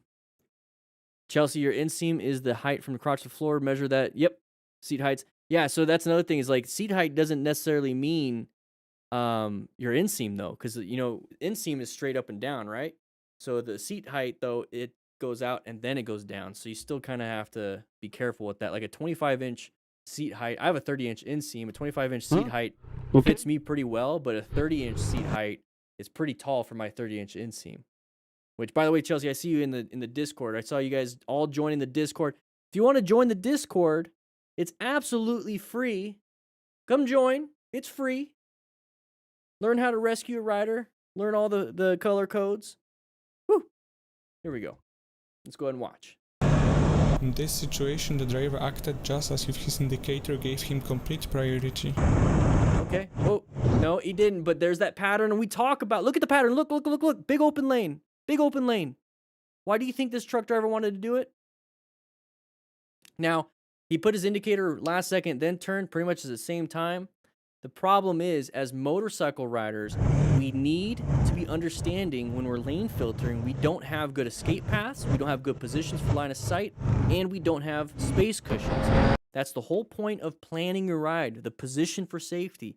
Also locating hazards, adapting, and navigating, okay? So we're lane filtering here. Now, these are the patterns I want you to see. If a big, long line is kind of stagnant and the other line is still and is moving a little bit and there's a gap enough for a vehicle to switch over, which this right here looks like it too, that person is going to do it. And they might not see you because what they see, especially at night, remember, orient yourself to the situation, especially at night, they see just headlights behind them. They can't differentiate your little headlight against everyone else's headlight. So this is a dangerous situation. It should be orange stage, and you should be taking this very, very cautiously, especially at night. There's just way too many different factors involved. But the pattern I want you to see, look at, there's the pattern right there. Big open spot in front of the vehicle on the right. This white car could easily switch over. That truck is going to switch over. So when you see a pattern like this, when you see a big open lane and all these vehicles are stuck, somebody's going to want to go over to that lane. So when you know that, you cover that front brake. You find your escape routes. And there's not much in a lane filtering position. And the one thing that you really, really, really, really need to do is just slow it down from like right here till you get over there. Just slow it down a little bit more. Because when you decelerate, you're going to get a little bit of weight on that front tire. And then when you're ready for that front brake, you're going to be able to squeeze in. You're going to be able to hopefully stop in time. But it's very, very dangerous to do this right now. Complete priority. So in that situation, instead of rev bombing or doing nothing, as soon as you see this, you have to act within a split second. So perception, just perceive that we have to react. We got to swerve because stopping's not going to help you. So that way, you need to practice both of your red stage maneuvers. You need to practice your swerving and your braking. Because that's the only escape he has. Careful, careful, careful.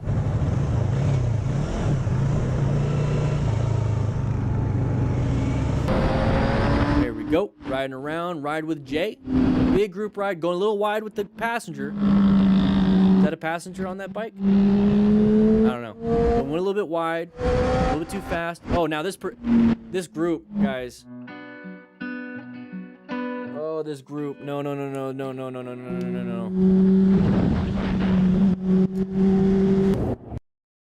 We just took off after that? We didn't slow down to help? Now we blurred out our speedo, so we're all hauling. I like how he blurs out the speedo, but then we have the speed doing that. You didn't blur that out. You didn't blur that out.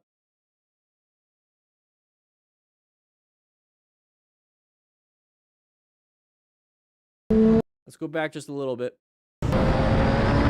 So we're riding in a big group ride, having a ton of fun with our friends.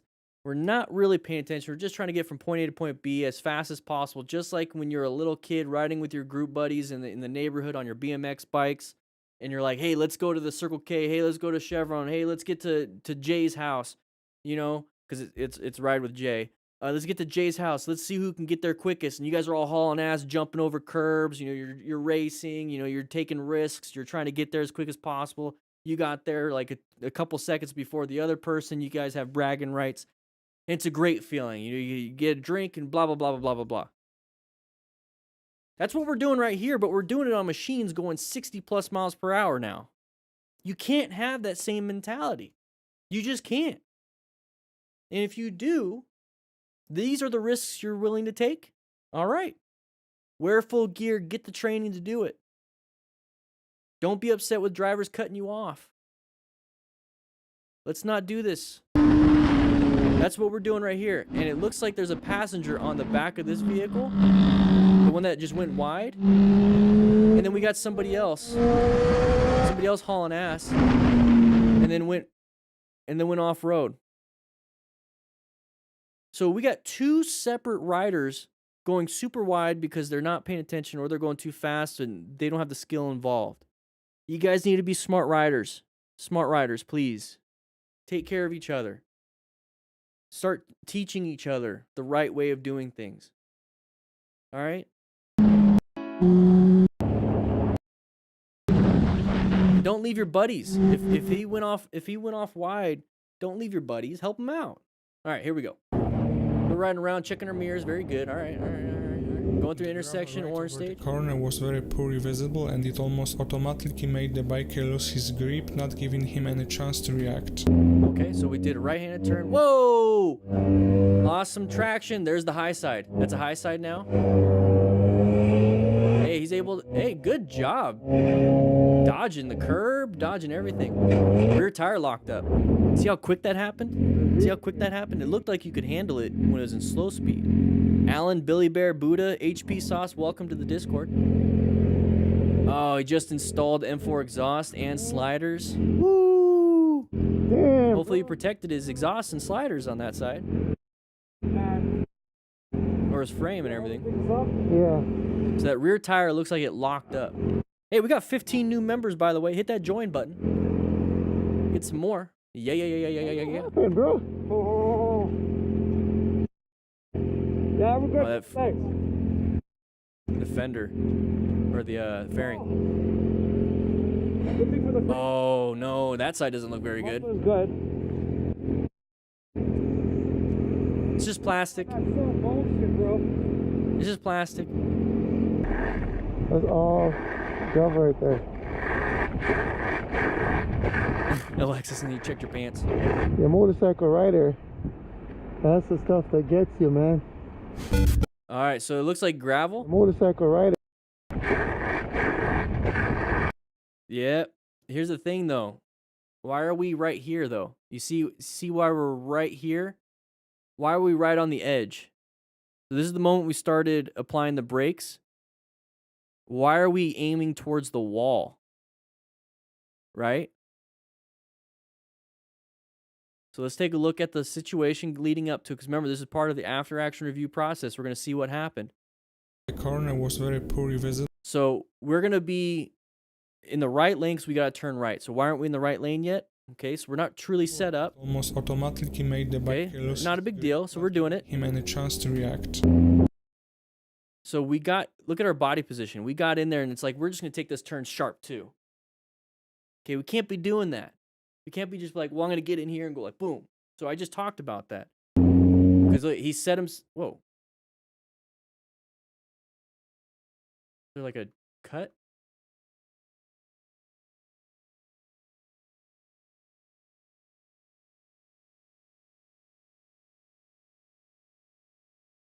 It's kind of weird. It cut a frame out.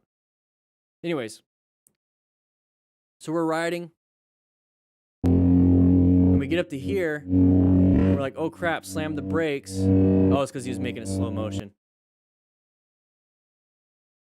Take a look. So he shoves it in, and then he's trying to shove it back. And then we lost traction on that rear tire and slammed the brakes. We lost traction. Yeah, he's whipping it around, Ness, and I see a lot of new riders whipping their bikes around because it's fun. It's fun to just get right in, whip it around, do your thing. It's a lot of fun. But you got to be careful because when you do that, you're using traction to do that. And when you don't have a lot of traction with these turns, you got to be very careful. Not giving him any chance to react. He's going to whip it in, then whip it around. Why didn't he just pick the corner, or why didn't he just go this? We weren't paying attention. That's really the problem. Thankfully, he's not injured. The bike is a little damaged. Wear moto pants. He's got a jacket and everything, helmet, gloves. That's perfectly fine. Pants. It seems like a lot of people don't want to wear motorcycle pants. It seems to be like the hardest thing to get. And usually the last thing to get. But look at that, sliding, traction loss on that nasty gravel. Don't get near it. Just don't get near it. Like a rider. That's the stuff that gets you, man. All right, here we go. Okay, I can't have this guy was like, what's going on here? There's still. You guys understand Nintendo does not like anybody using their copyrighted material?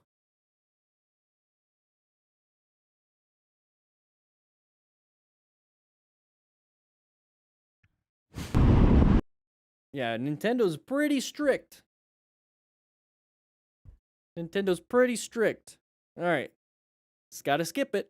Here we go. Looks like we're playing a video game here. Side of the vehicle, side of the vehicle. Good job. Holy crap, good job. Good job on that swerve. Hey, Matt. How you doing? Whew. So right here, this is very good. So side of the vehicle, this is he did a great job. This is a smart rider. So side of the vehicle, okay? So that's going to let you know that there's an intersection, possible path to travel violation. You're going to see that with this orange vehicle right here. As soon as you see that, go into orange stage. Orange stage, just so happens the vehicle is orange, but orange stage, you're going to be prepped and ready.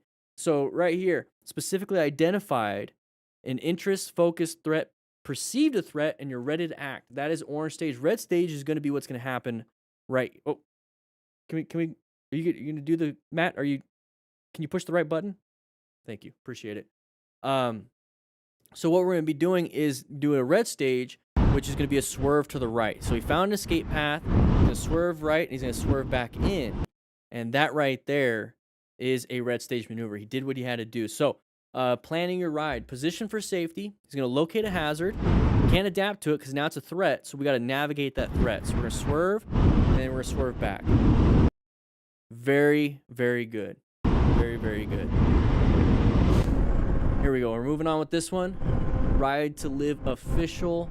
Having some fun, going a little bit fast. Good vision. Road's not very good. Got some animals. Is that what this one's going to be about? Okay. Hey, Motostars got a new logo. Did anybody notice that it like changed? Rabbits, man. Motostars, your logo.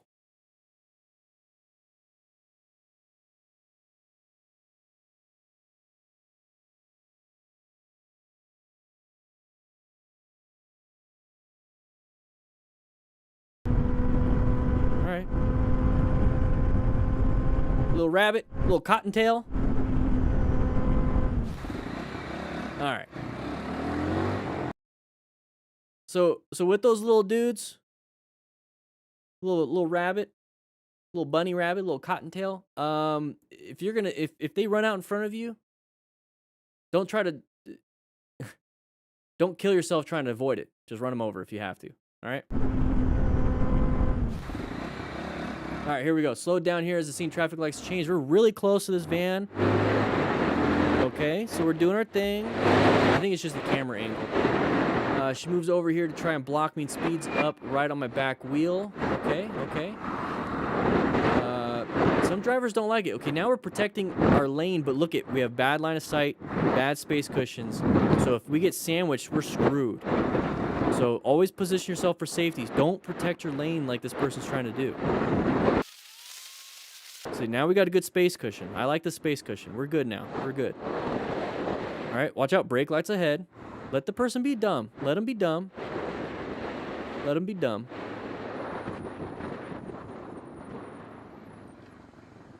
All right, did good. Did good. Did good. You have to get so close. It's not illegal. It's in the highway code. See, people just don't get it. People just don't get it. People just don't care. They think they know what they're talking about, but they don't care. So you're not going to be able to teach anybody the difference.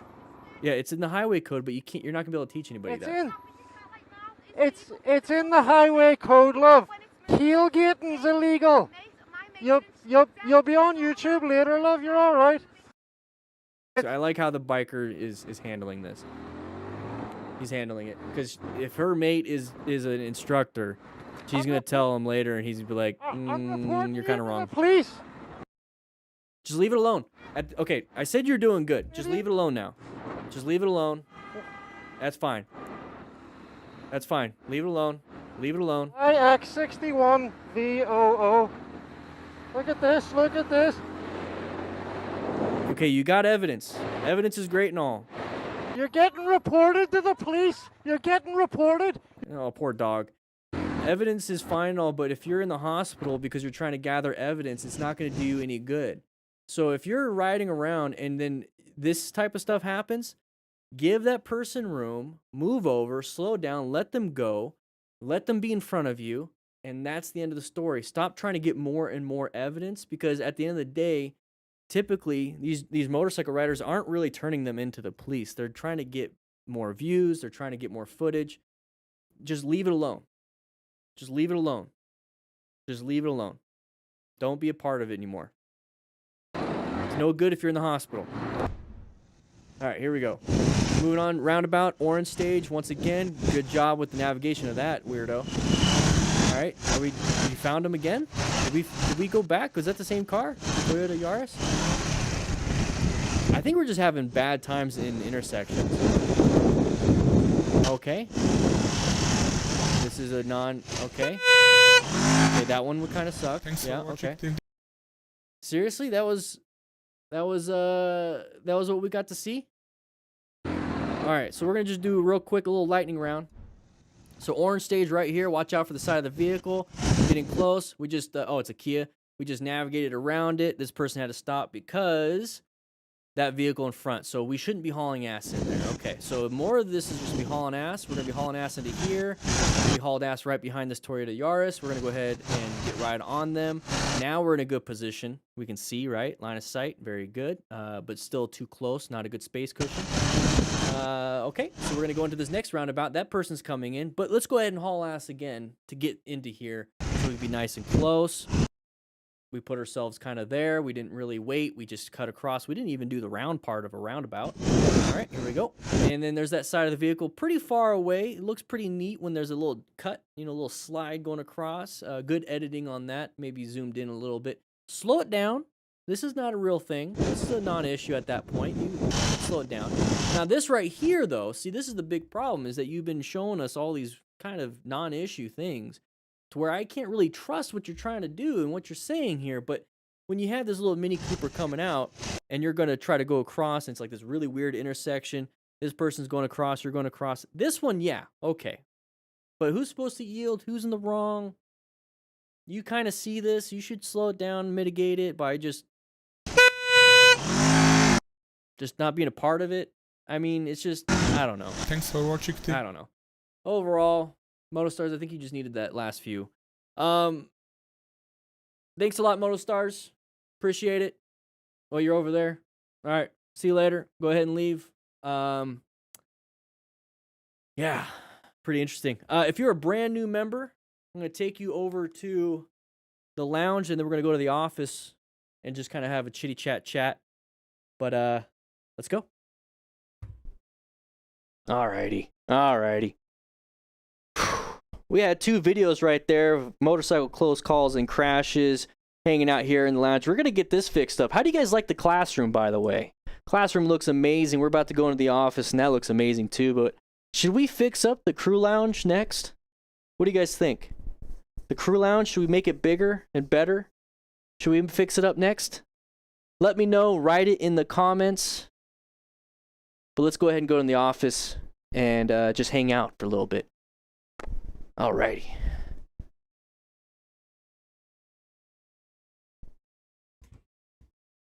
What are you doing? Get out of here. How's everybody doing? Go ahead and take a seat. Go ahead and take a seat.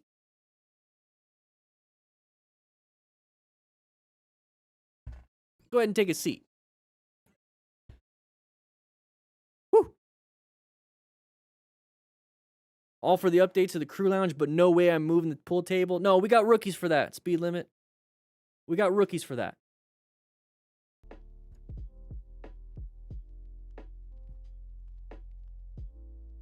You don't have to lie, Matt. You don't have to lie. But if that's true, that's pretty cool. Somebody just got themselves a blue hat. Neil just got themselves a hat. Woo! Yeah. Hey, we got a bunch of people getting the Smart Rider basic training book. It's good to see you guys wanting to be safer and smarter. No, Reese, not the makeout music. Gosh. So what we like to do here at the end of class is just kind of chitty chat and talk a little bit, trying to see what kind of questions you guys have, and then possibly go over some things I can look up on the internets and everything. I can look up, stuff that you want to see, you got questions about. So let me know if there's anything that you want to see. Ponytail dripping, drenched in Vaseline, head to tippy toe. Woo! Good to see another CC member here. Good to see another CC member here. Rev 1 Hard, you got the book? So good. So good. I'm taking your MSF skills test tomorrow, and I'm nervous as but I didn't have a problem with the bike today. Killer Clown, I'm glad you didn't have... Here's the thing. If you didn't have a problem with the bike today, why are you worried about tomorrow? Because it's a test? If you had no problem today, it's the same thing tomorrow. And here's the cool thing. And here's the thing that's going to help out a lot. Is when you sleep tonight, your brain is literally going to develop synapses. I know Killer Clown's anxiety. Trust me, I have it. It's going to develop all these different synapses, and it's going to make it to where the stuff you learn today, it's going to be ingrained into you for tomorrow. So it's going to almost be like automatic. A lot of stuff's going to be a lot of automatic stuff for tomorrow. So you're going to do really good tomorrow. Don't worry about it, Bloodstorm. Welcome to the crew. Don't worry about it. You got some harder things to do tomorrow, but you got all the fundamental stuff. You're going to do great. You're going to do great. I wouldn't worry too much about it. I know it's the anxiety of it, but I'm pretty sure you felt the same way, right? You felt the same way about this morning, right?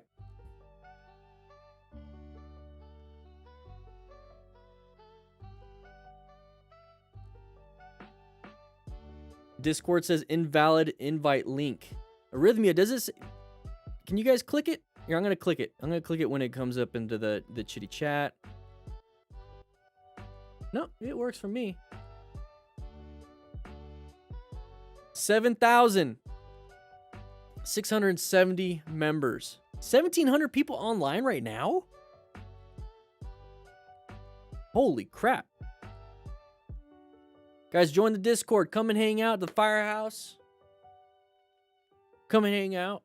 It's absolutely free. I see a bunch of people in the chitty chat in the lounge right now. I'm looking at the crew lounge. You guys are pretty cool. Indy, how you doing?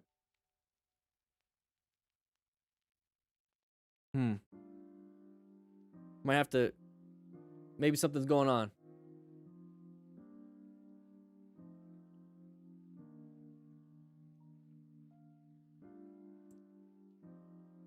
Whew. Killer Clown, you're gonna do fine, man. You're gonna do fine.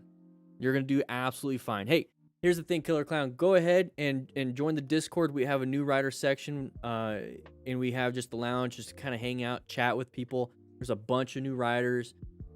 We have a forums, by the way. Oh, here's our mission: to protect the lives of motorcycle riders in the community they live in, smart rider principles and everything. But we do have a forum, so if you guys want to join the forum, I'm actually looking into a different program to make it even better.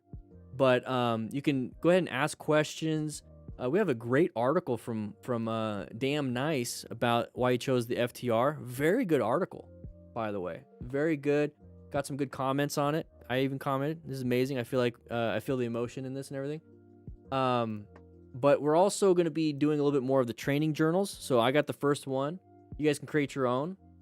But I'm going to be talking about what I'm learning and just general discussion area. You know, introduce yourself. So introduce yourself, what you're riding, what you're doing. Lots of cool people up on the forums. You guys might want to check it out. motorcycletrainingconcepts.com. I'm going to post the link for the shop, but you can just click onto the forum section. Damn nice. It was a good article. I really liked it. Really liked it. Looking into possibly getting a different kind of forum system. So just be aware that I'll make the announcement if I do. But it'll be integrated with a bunch of different cool things because we got e-courses coming up and I want to integrate it with e-courses. Just got my first merch item in the black crew hat. Woo! Hey, as soon as it's in stock, Tyler. As soon as it's in stock. As soon as it's in stock. Yeah. Dude, I'm glad you like the FTR. The FTR is so fun. I love the FTR. The BRC's a month away. Check eBay's for GoPros. Yep. How important is ABS? Is it worth the extra 500? Jay, yes. I'm gonna tell you right now, it's worth the extra 500. To me, it's worth the extra 500. Think of it as a safety net. If you fail your progressive brake pressure, your ABS will hopefully kick in and prevent you from dropping your bike. Okay? Or crashing. So it's $500. I mean, think about it. Like, the first time you actually need it and use it, and you prevent yourself from a crash, that hopefully prevented you from ever having to use a deductible of over $500, right? Well worth it. And I think you get discounts for having ABS. I could be wrong. There you go. So Michigan Moto says that too. You also get discounts for getting your MSF and any type of training classes too. Call them up. You got your dad hat or D from crew hat? Woo! This one, David?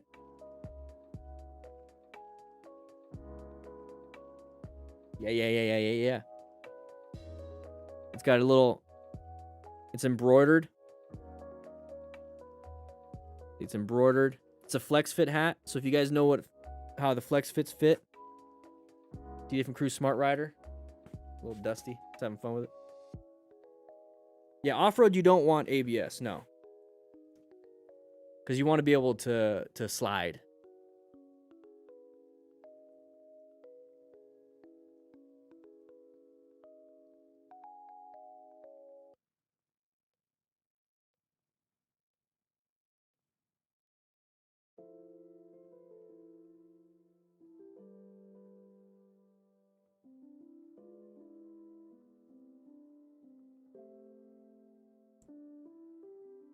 Reese? Oh, never mind. Do you have any tips on how to get more comfortable on the bike for someone who just got himself a Duke 390? Practice in a parking lot. Practice. We do have some training on Motorcycle Training Concepts YouTube channel. So you might want to check it out. Go ahead and check it out. There's the Motorcycle Training Concepts YouTube channel right there. And then we're going to have some more resources soon. We're working on some things. I can't wait to see when these rescue kits come in. Woo! I'm seeing the orders.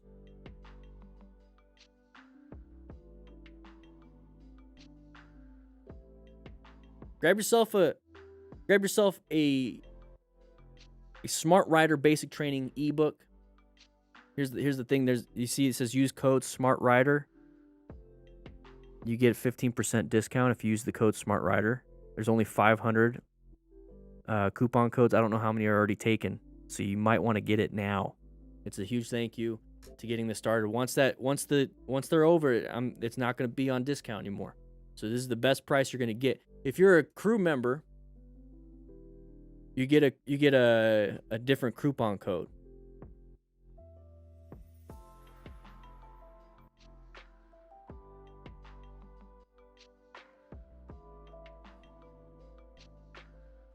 Yeah. Get a medical training class. Tyler. We're actually taking one on the 17th of July. The crew here locally. Dan bobbleheads come out? I don't know. That sounds interesting. It'd all just be a giant beard and a bald head.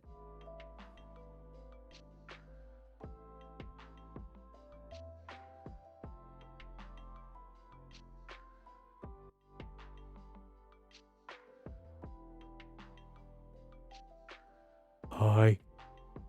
I don't know what's going on with me. It's a long week, everybody. It's been a long week. How's everybody's week been? What are you guys doing this weekend? This is what I like about the ending. This is what I like about the ending.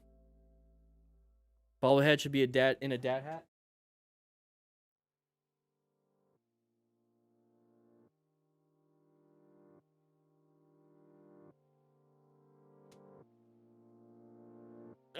My own two wheels just want to say hi to your channel. Has had a huge impact on so many riders. Your knowledge and entertaining way of education is a great is great. Stay safe out there. Hey, thank you so much. Hey, this is like mid. Come on over here. Nikki doesn't want to come on over. I don't know, guys. I like the dad hat. But I'm at work. I'm at work. Oh, Alexis, you had to put your dog down. Not a great week. I'm sorry. Sorry to hear that. Sorry to hear that. That's a no bueno. You got to study for a wastewater class C test this weekend. Uh-oh, that sounds pretty difficult. Riding in the hills this week, all weekend. Any advice? You're going to get a little bit tired, Reese. It does take some energy out of you to make these turns. So take breaks here and there. Watch out for sharp corners, blind corners, crests of a hill. Downhill and turns are kind of freaky a little bit. Take things slower than you think you need to. Pay attention to the chevron signs. Pay attention to gravel on the road because mountains you're going to have possible rocks and stuff. And there's not going to be a lot of shoulders. So just enjoy the view. Enjoy the cool air. Don't worry about going fast. That's what I would be doing. Alan, I'm a newer road rider going for the M-Class endorsement test this Saturday. I watched a lot of your videos and practice in local MC training range here in Kokomo Daily. Any test tips? Once again, if you've been practicing, everyone keeps asking me, you're nervous, and I get it. The testing is nervous. It's nerve-wracking. If you've been practicing, if you can do a U-turn pretty well, if you can do tight turns, braking, the test ain't nothing. You're going to be fine. You're going to be fine. The thing that's going to mess you up is getting in your own head. You have to just relax and just accept what happens. Trust your training. The test is just your training coming out. You have to trust your training. Also sign up for the BRC next month. Hugo. I'm glad you're getting, guys, get the training. Get the training locally. Don't just trust what I have to say. I mean, you should. I mean, I'm be a smart rider getting the book out and on the store and everything. But the thing is, in-person training is very big. It's very important. You have to get your hands on the bike to actually ride it. Okay? And it's good to have a coach there to change things before you start developing bad habits and integrating those bad habits. You want somebody there to help you out with that. Hey, Pre-Tam, I remember you. Long time. Just got back from a dealership, sat on the 2019 FTR-S. Little too much for lean for me, but definitely a nice bike. Yeah, Sean, hey. it's got a little bit. The 2022s are a little bit more condensed, a little bit shorter travel and everything, you know, so it won't be so much forward. You should try that one out. Reese with the $4.99. Thank you so much. Appreciate it. That's the problem, Alan. That's the problem. Raven, was I in the military? No. I was a firefighter for 11 years. So public safety.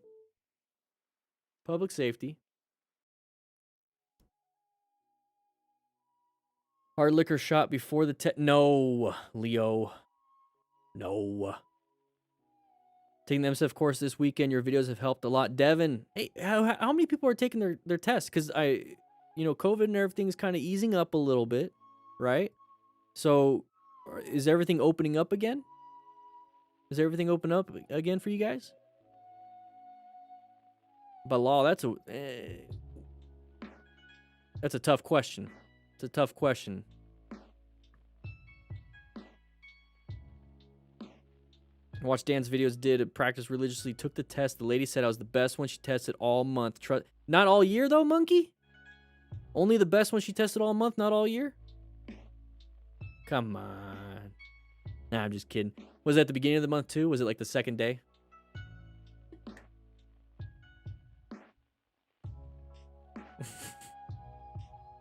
I'm just fucking with you.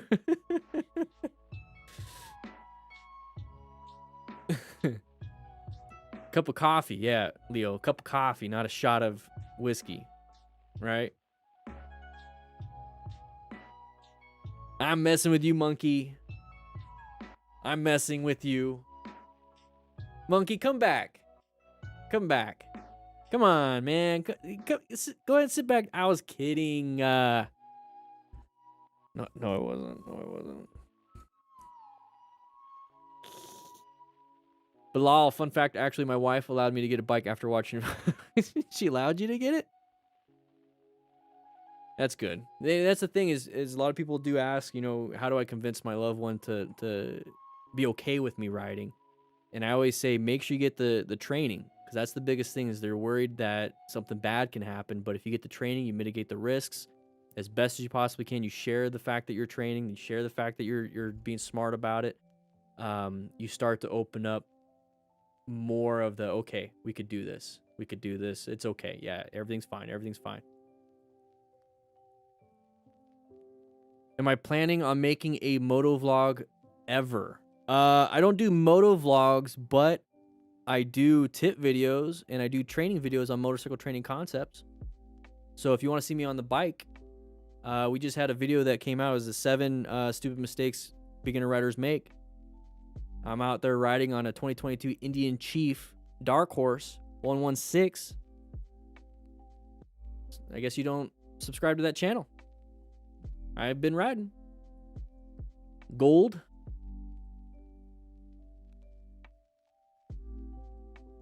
Come back, monkey.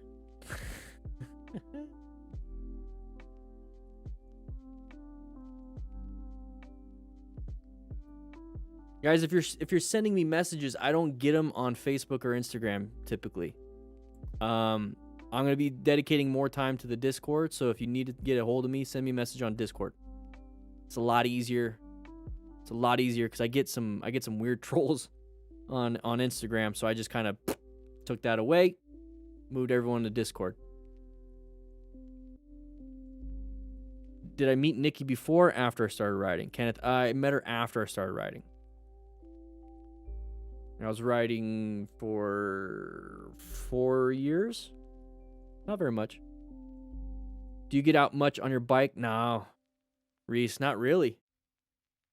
Not really. Yeah, DC, we got a Discord. I'll post the link. I'll post the link in the chat. Go ahead and join up. It's free. It's free. For those of you that are getting the books, those of you that are getting the hats, those of you who are getting anything from the shop, please go back and write a review. Go ahead and write a review. I would love to hear what you have to say. I'm always trying to improve. We're always going to improve the Smart Rider book. We're going to improve any courses in the future because I want to get this stuff going. Let me know about the hats. You want me to change anything about the hats? You want me to change anything about the clothes? Like, let me know. That's the only way I'm going to find out. I get my own stuff, and I want to, based off of what I think it looks amazing, you know, but I want you guys to let me know.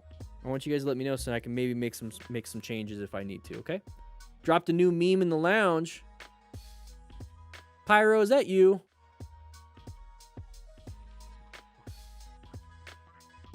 Is that you, Pyro? Are you saying I need hair?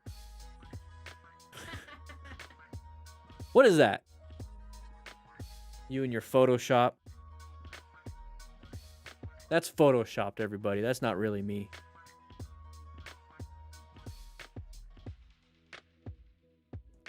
Nikki, be quiet.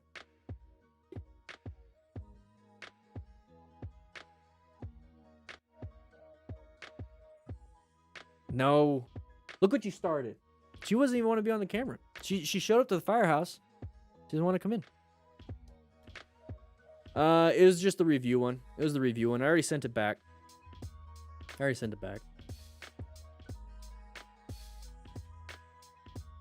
Yeah, hair on my head. Yeah, no.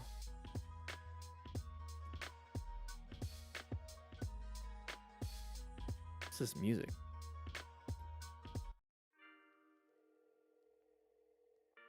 Print that and frame it? No. No, I'm good. Whew. Anybody gonna be training this weekend? Anybody be training? Whoa, we got some more. Got some more people with the books.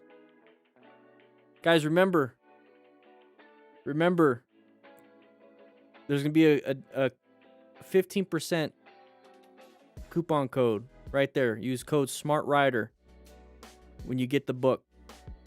You get 15% off. Once that code is gone, it's gone. Okay, we're giving out 500 codes though, so good chance right now.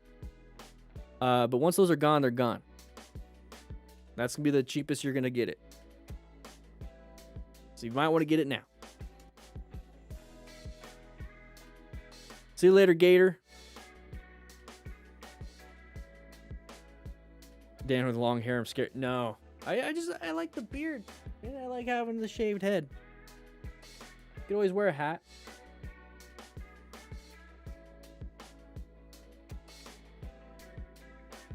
Riding a Can-Am Riker, should I use full riding gear? Yes, Daryl, yes. Wear full gear. Even on a Riker, wear full gear because you're still exposed. You don't have crumple zones. You don't have an A-frame, B-frame, C-frame. You don't have a roll cage. If you get T-boned, you're T-boned. If you get ejected, you get ejected. Wear full gear, even on a Can-Am. Definitely. Yeah. Davon, no. You're doing her own thing. Let's talk more videos, please. Jerry, I'm done. Jerry, I've been streaming for 2 hours. Where have you been? We went over 2 videos. You can scroll back. There on the YouTube, you can I have it set so it's on DVR thing, so you can actually scroll back if you want. Yeah, no problem, man. What seat do you have on your iron, and how long can you ride compared to the stock? I'm in the market for one that allows me to ride the longest. So I don't have my Sportster anymore, but I know what you're talking about. I had to switch it out. I swapped it out for a Mustang Fastback seat, a 2-up seat, but back then that's what all I knew. I would have gotten a Saddleman seat. Get yourself a Saddleman seat. Here, let's go ahead and look it up. Go ahead. So this is the motorcycle training concepts, by the way, everybody. You know, if you want to grab yourself the Smart Rider basic training book, write a review on it, by the way. All right, so Saddleman seats. I'd be getting let's get my old bike. So 2012 Harley Davidson Sportster. Let's do, yeah, I had a 3.3.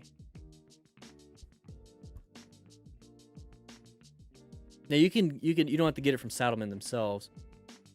The seat I would have gotten probably this one right here. Yeah. Yeah, the step up.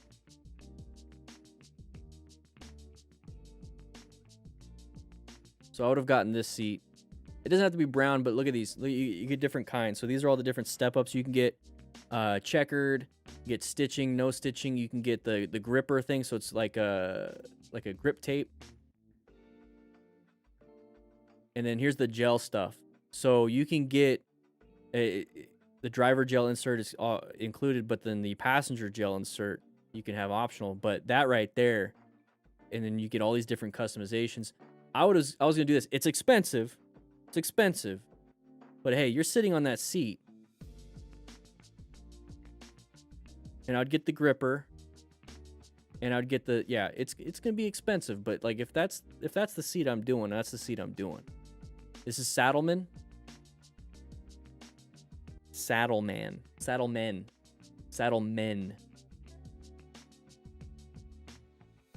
Right there. Boop. That's what I'd be getting.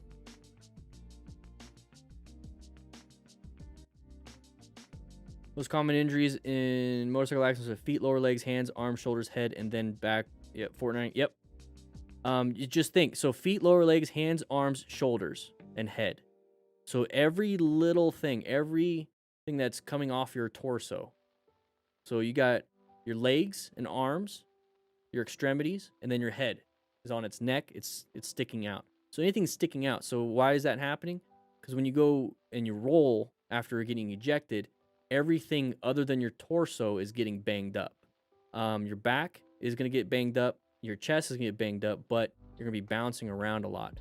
And that's just the way human bodies are designed, is that your body is going to naturally try to protect its core where it has all its vital organs.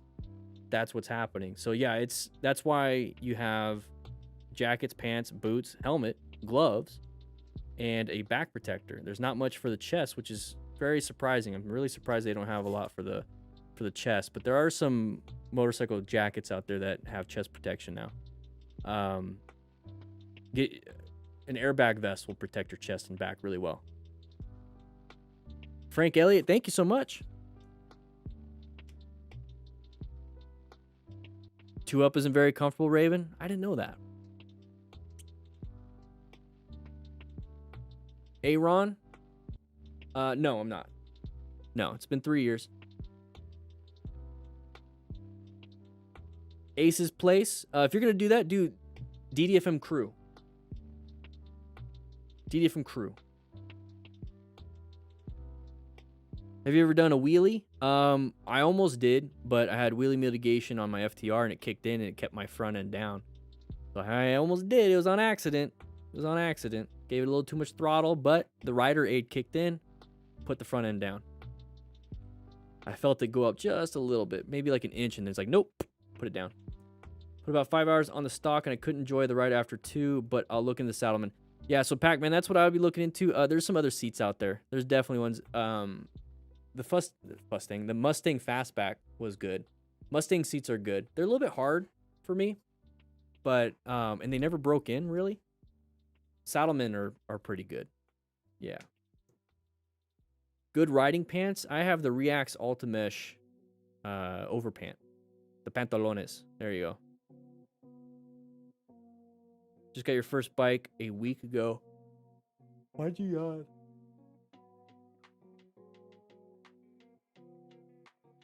Ugh. Just got my first bike a week ago, and I took the MSC. Already got 400 miles on the bike. Live videos already saved me from hitting a car pulling out. Hey, Philip! I'm glad. Was it a side of the vehicle thing pulling out, and you saw it ahead of time? You went to orange stage, and then had to go into red stage and maneuver around it? Planned to ride really well? Good job. I'm pretty sure that's what happened. Didn't let you answer. Your videos definitely helped me and my wife both pass the MSF. Josh! Whew!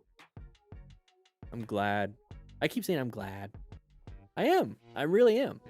I'm very happy that you guys are passing your tests, that you're being safe on the road, using the principles that are associated with being a smart rider. HD Poster Daniel. It's an interesting name. Thank you for the 50 MX. How's it going? HD Sportster? No, I want an HDS Poster, Daniel. Not HD Sportster. Jeez.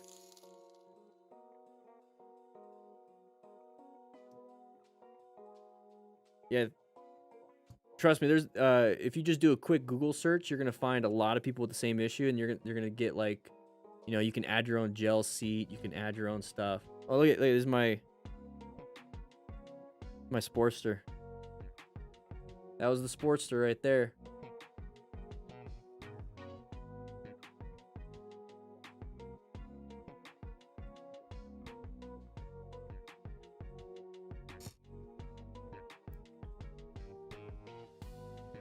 There was a car pulling out to the right, saw the side, and noticed the tires spinning and knew immediately, kept enough of the cushion and good enough view to brake. Woo! Philip, good job. Brilla, yeah.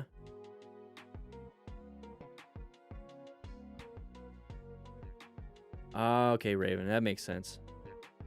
Just had my first scare today. Car decided she wanted to turn, and with no turn signal, decided to throw her anchors on hard.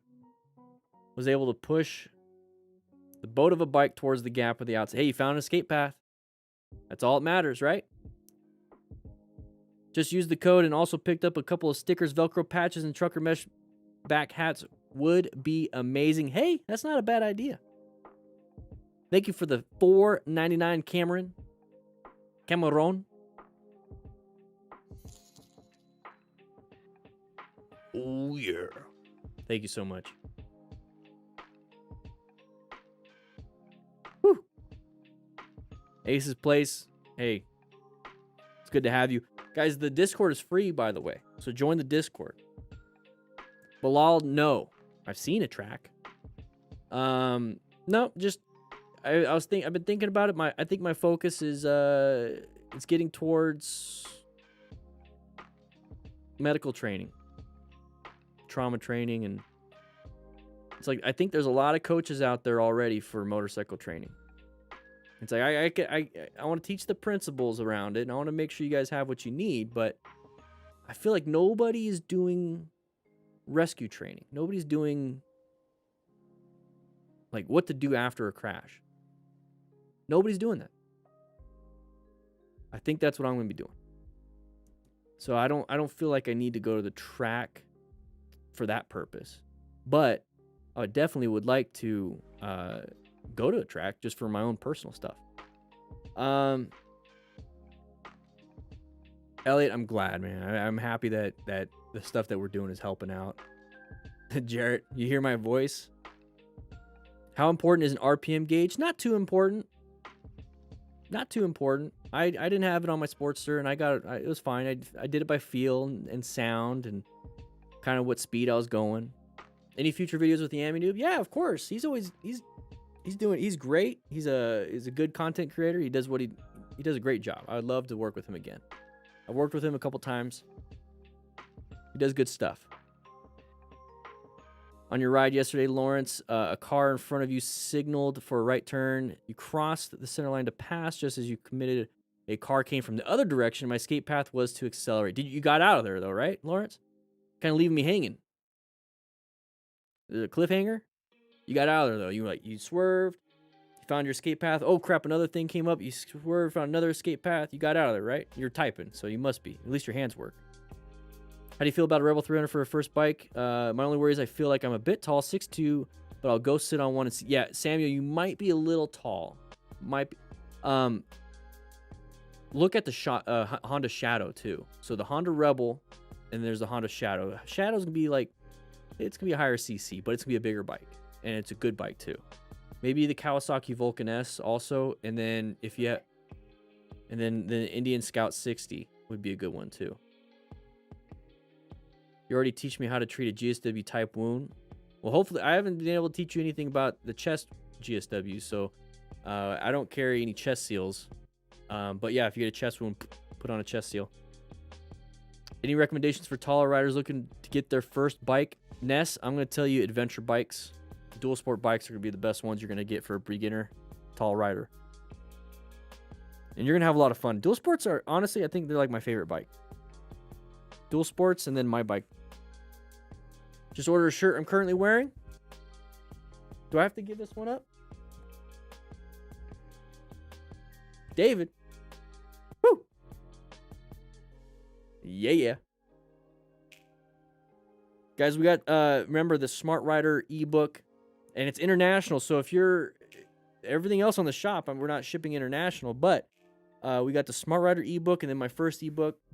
Those are digital downloads. My own 2 wheels with the $2.99. Thank you so much. Those ones you can buy anywhere. There's no shipping thing going on with that, so you can get that anywhere.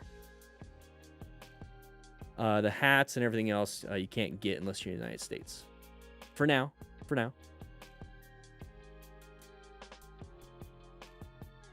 Yeah, Danger Ranger, Honda Shadow is a great bike, man. What do you think is a good size for a good bike? I have a C-Bar 500. Kind of already want a bigger one. I rode a dirt bike and most other off-road vehicles growing up. Good size for a good bike?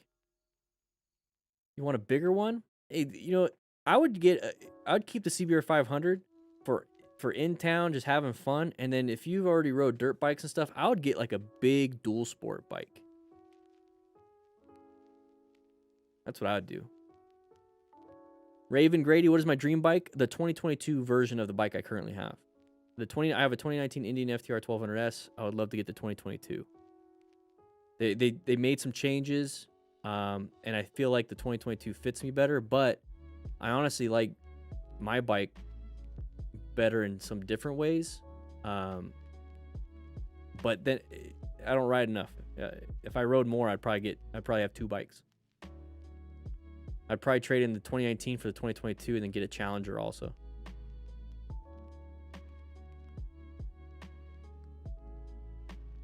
A little low though. Sits a little bit low. Yeah, it's a cruiser. Yeah, 600s are pretty good bikes too. Yeah, what Newbie said. My own 2 wheels with another $4.99. Thank you so much. I appreciate it. Whew, 16 new members today. If you want to become a member like Luke right here and Lord Manu, you click that join button.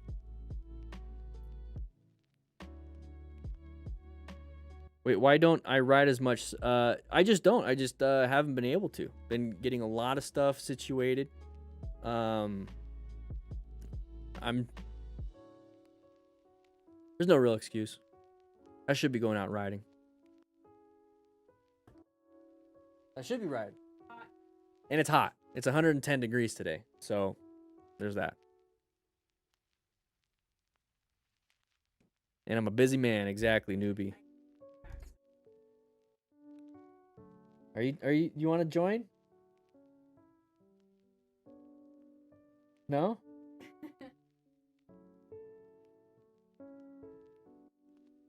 I do, Newbie. I do.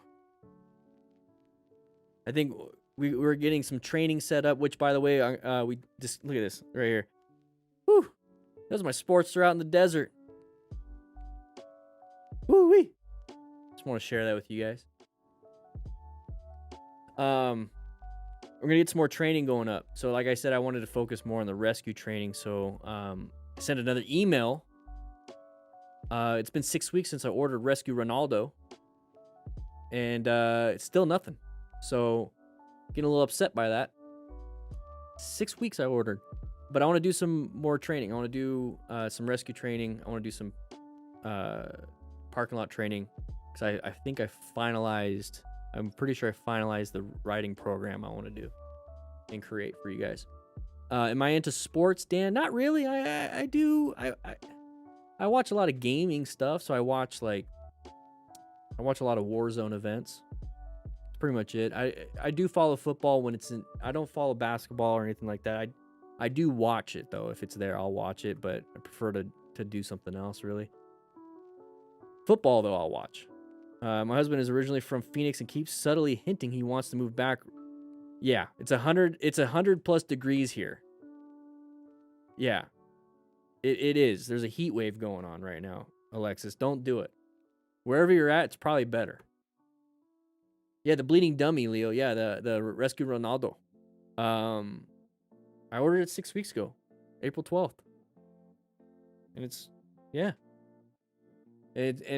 it's on back order. I would have ordered it straight from England, because that's where it's coming from. I would have ordered straight from there.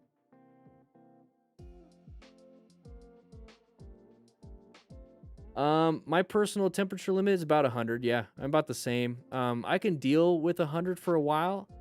But then it's like, what am I doing? If like I'm just going for a ride for fun, it's like, well, no. If I'm riding because it's like, hey, I gotta go do something, yeah, I'll do that. But yeah, 100, man, and it's a hot 100 down here. It's not like a humid 100. It's dry, but it's still pretty terrible. For dash type cameras, I don't have a recommendation, but if you're gonna get one, go ahead, definitely do your research on it, and they're worth it. They are worth it. Chelsea, real men ride when whatever they want, you know. Oh, whatever, not whenever. Okay, yeah, ride whatever you want, guys. Unless it's 100 degrees. Use Celsius. We use America units here, Harvey. This is America. This is America. The America units. Which, honestly, I prefer metric. But yeah, it's hot.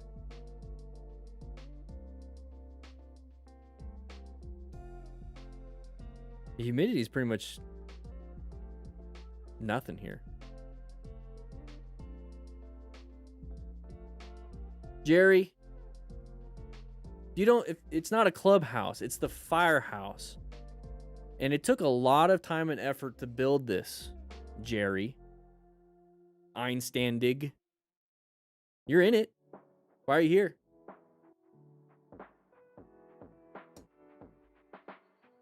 Oh yeah, I could just take the beard off, huh? Be a little bit cooler. What kind of products keep the mane looking so lush? None. Weirdo beardo? None, actually. Just blow dry it. I just blow dry it after I take a shower. Every time.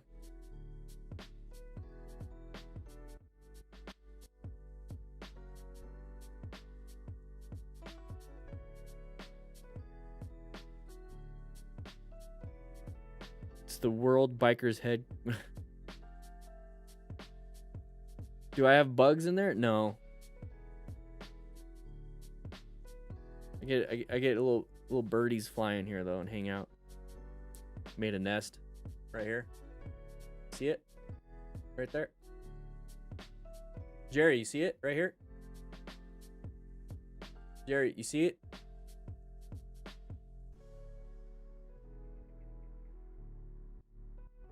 No, Jerry, it's cool. People ask me about beard oil. I used to.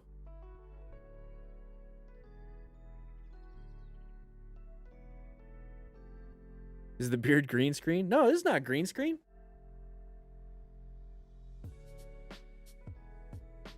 You're talking about green screen.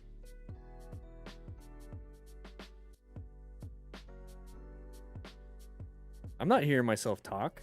I got this in my ear. I'm listening to music. Do you have me on mute?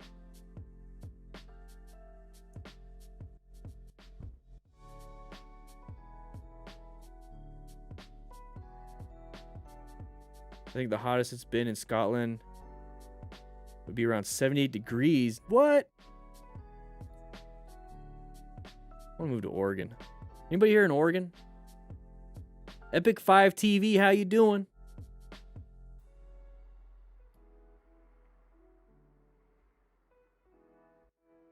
You know exactly how old the videos are based on the length of the beard in the thumbnails and stuff? Janae, you're in Oregon? What part of Oregon? I want to move towards the Portland and then maybe a little bit west. Where it's nice. I just want trees. I just want trees.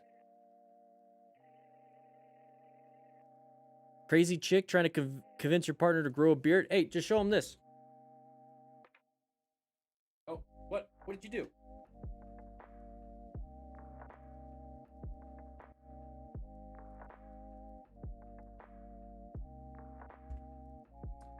It's my Sportster, by the way.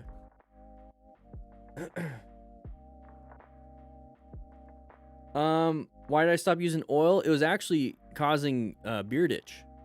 It was causing beard itch. It just wasn't getting dry under there. And that's the thing is it stays moist with the beard oil. So I don't know, maybe my skin didn't like it. I tried all these different oils, and I'm telling you what, as soon as you just blow dry it dry on cold air after a shower, the skin just, it feels natural. You get the natural oils, and then you never have to deal with anything. Replace the table lamp right here or over here?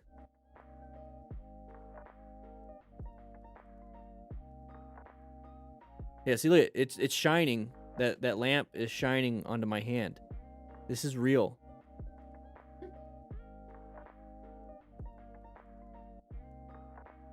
Oh, we love rain. We love rain. Yeah, it looked nice up there, Janae.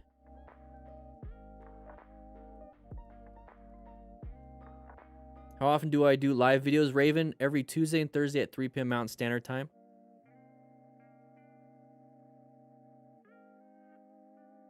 You only hit a deer on one of the rides, Janae. Okay. What the heck? That sounds terrible. Hopefully you're doing fine. Tell firefighter stories? I got a few, but I don't know, maybe one day. One day. Yeah, I'm gonna have to get leathers if I move to Oregon. Just having, I think I like the waxed cotton. I like waxed cotton look. It's in some of them are pretty durable. You know what I mean? Renee, don't worry about making a donation. If you want to, grab yourself the ebook off the store. Write a review if you want, but the thing that you can do is just share, like, subscribe. That helps out the channel. And there's a discount code right there.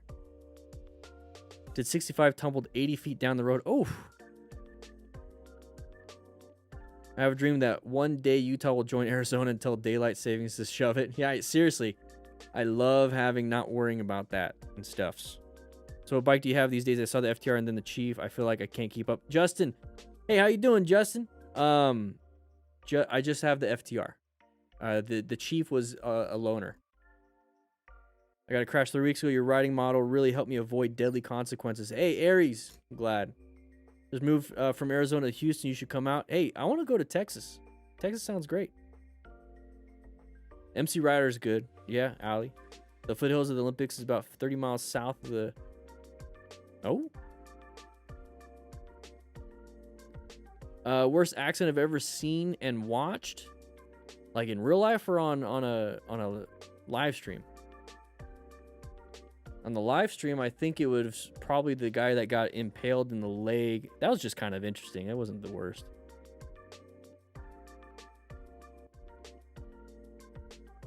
Ness, my dream bike is the bike I currently have, but the new model, the FTR 1200S.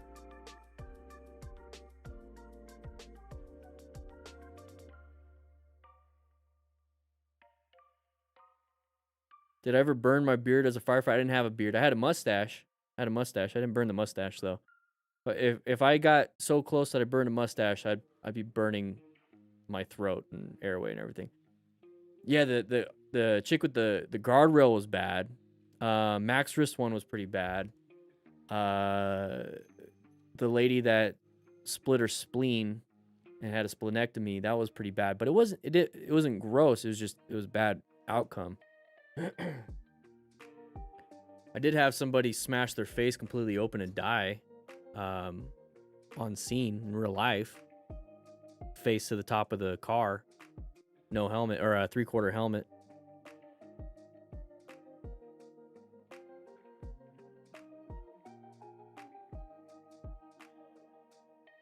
Yeah, her arm was backwards. It looks like she had nerve damage after that. Yeah, doggo ones are never good. I skip those usually. I do need a mini motorcycle on the disc. I got my plaque right here. My 100. So where'd this light come from?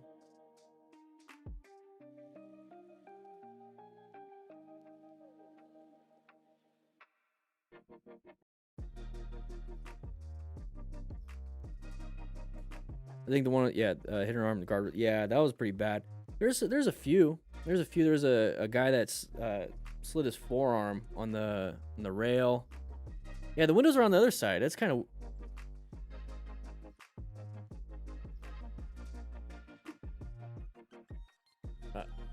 Newbie, I think we got a hole in the ceiling. I think we got to get that checked, Newbie.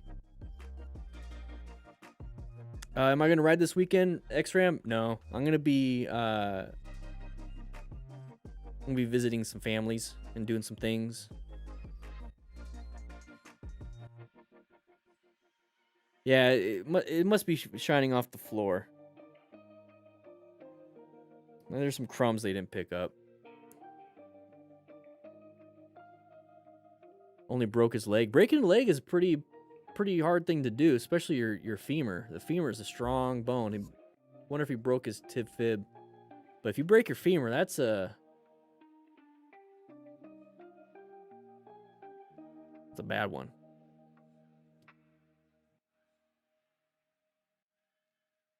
I got the sun in my eyes. All right, guys. It's been 3 hours. It's been 3 hours. You guys need to join the Discord. I got to get going. I'm going to watch some Real Housewives. And hang out with the family for a little bit. I will be seeing you guys next Tuesday. Now, I'm not going to do a 24-hour stream. Next Tuesday at 3 p.m. That'd be insane, by the way. I did 6 hours once, and I was almost dead. And next Thursday. But, guys, grab yourself the Smart Rider Basic Training ebook, please. There's the code right there. It's 15% off. After that code, if it doesn't work for you, that means it's been all used up. That's it. All right? But the Discord is absolutely free. Join the Discord. This is the lounge. So if you are a crew member, look at this. Boom, boom, boom, boom, boom. Crew lounge. This is the crew lounge right here.